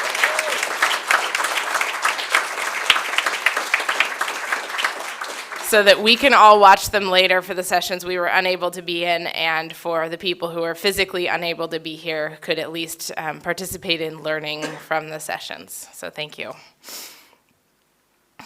And then my fellow members of the organizing committee, we met every week for the last, I think, 6 months through holidays. I personally definitely did it on vacation one time. I think I was not the only one. Many of us have put in hours and hours and hours in making this conference possible. So Joao, Bukola, Sailesh, Susanna, Philip, and Zico, thank you so much for, come on up. We're all in the picture, but you can see us again.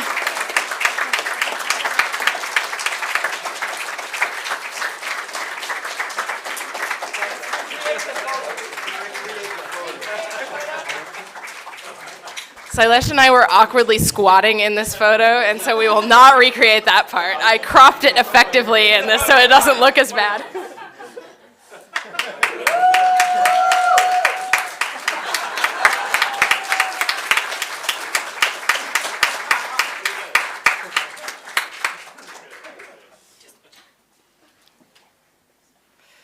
Okay, and then my final thanks go to all of you for attending. This conference is only as good as the sessions that are delivered here, the questions that people ask, the people's willingness to have hallway conversations and lunch conversations and talk through the interesting and the difficult and the challenges and the amazing parts of this. And I think this was an exceptional conference. I'm sure you all heard me yell at you at one point to get into a session, and that was because there were so many wonderful hallway conversations going on. I hope you continue those conversations after the close of this session as well. Shani, do you want to do 2 seconds here? Sure. Okay. Here, wait. Let me find a mic.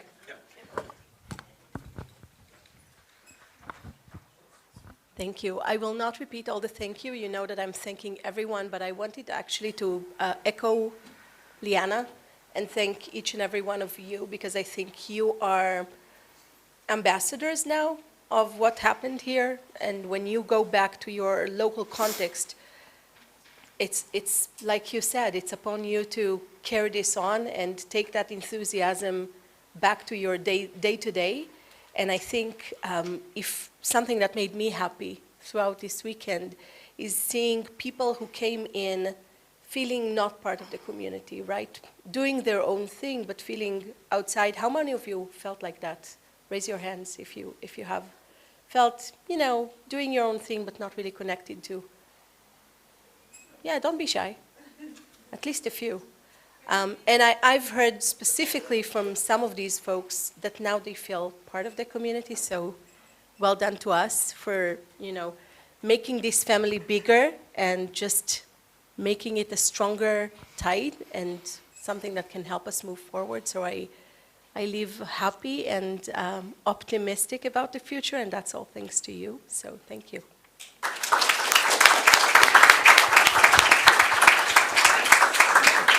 Oh. I think, did we not thank the trust and safety?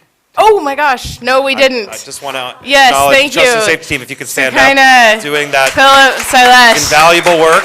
Thank you, and honorary. Thank you. Philip should have thought of that when we were creating the slides at lunch. Yeah, my fault. Okay, so 2 more pieces of feedback that we would like to request from you, and then you are dismissed to venture out into the world. The first one, we have a flip chart paper that's up in the hallway right by the registration table. If you'd like to leave a note for the conference organizing team, we'd love to hear your thoughts on there. And then specifically, ideally before you leave this room, there is a post-conference survey, and if you walk out the door without taking the post-conference survey, I need you to promise that you will take it later and then actually do it. Ivana is going to also send a link to this around on the email group and on Telegram so that you can access it there, or here's the QR code, or there's a short link there. There is a Google form. We expect it to take about 10 minutes, so please make sure you spend the time to give us feedback on the venue, on the program, on your experiences here, so that we can make the next EduWiki conference, which several of you have asked me about and volunteered your countries to host, and I believe I have told all of you I am not ready to think about the next one yet. Give me a month to recover from this one, but we are interested certainly in having this conference again at some point in the future. Yes, Florence.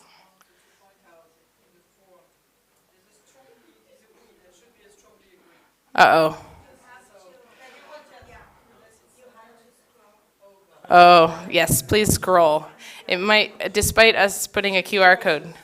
Yeah. You can scroll on your phone to reach. Yes, and it's not. Sadly, it's not perfect for mobile views, but I think you'll get a hang of it. If you promise to do it on your laptop later, you can also do it on your laptop later. But I would strongly encourage you to offer your feedback. I did it on mobile, so it can be done. Okay, thank you, Philip. And with that, I will just give a final thank you to everyone.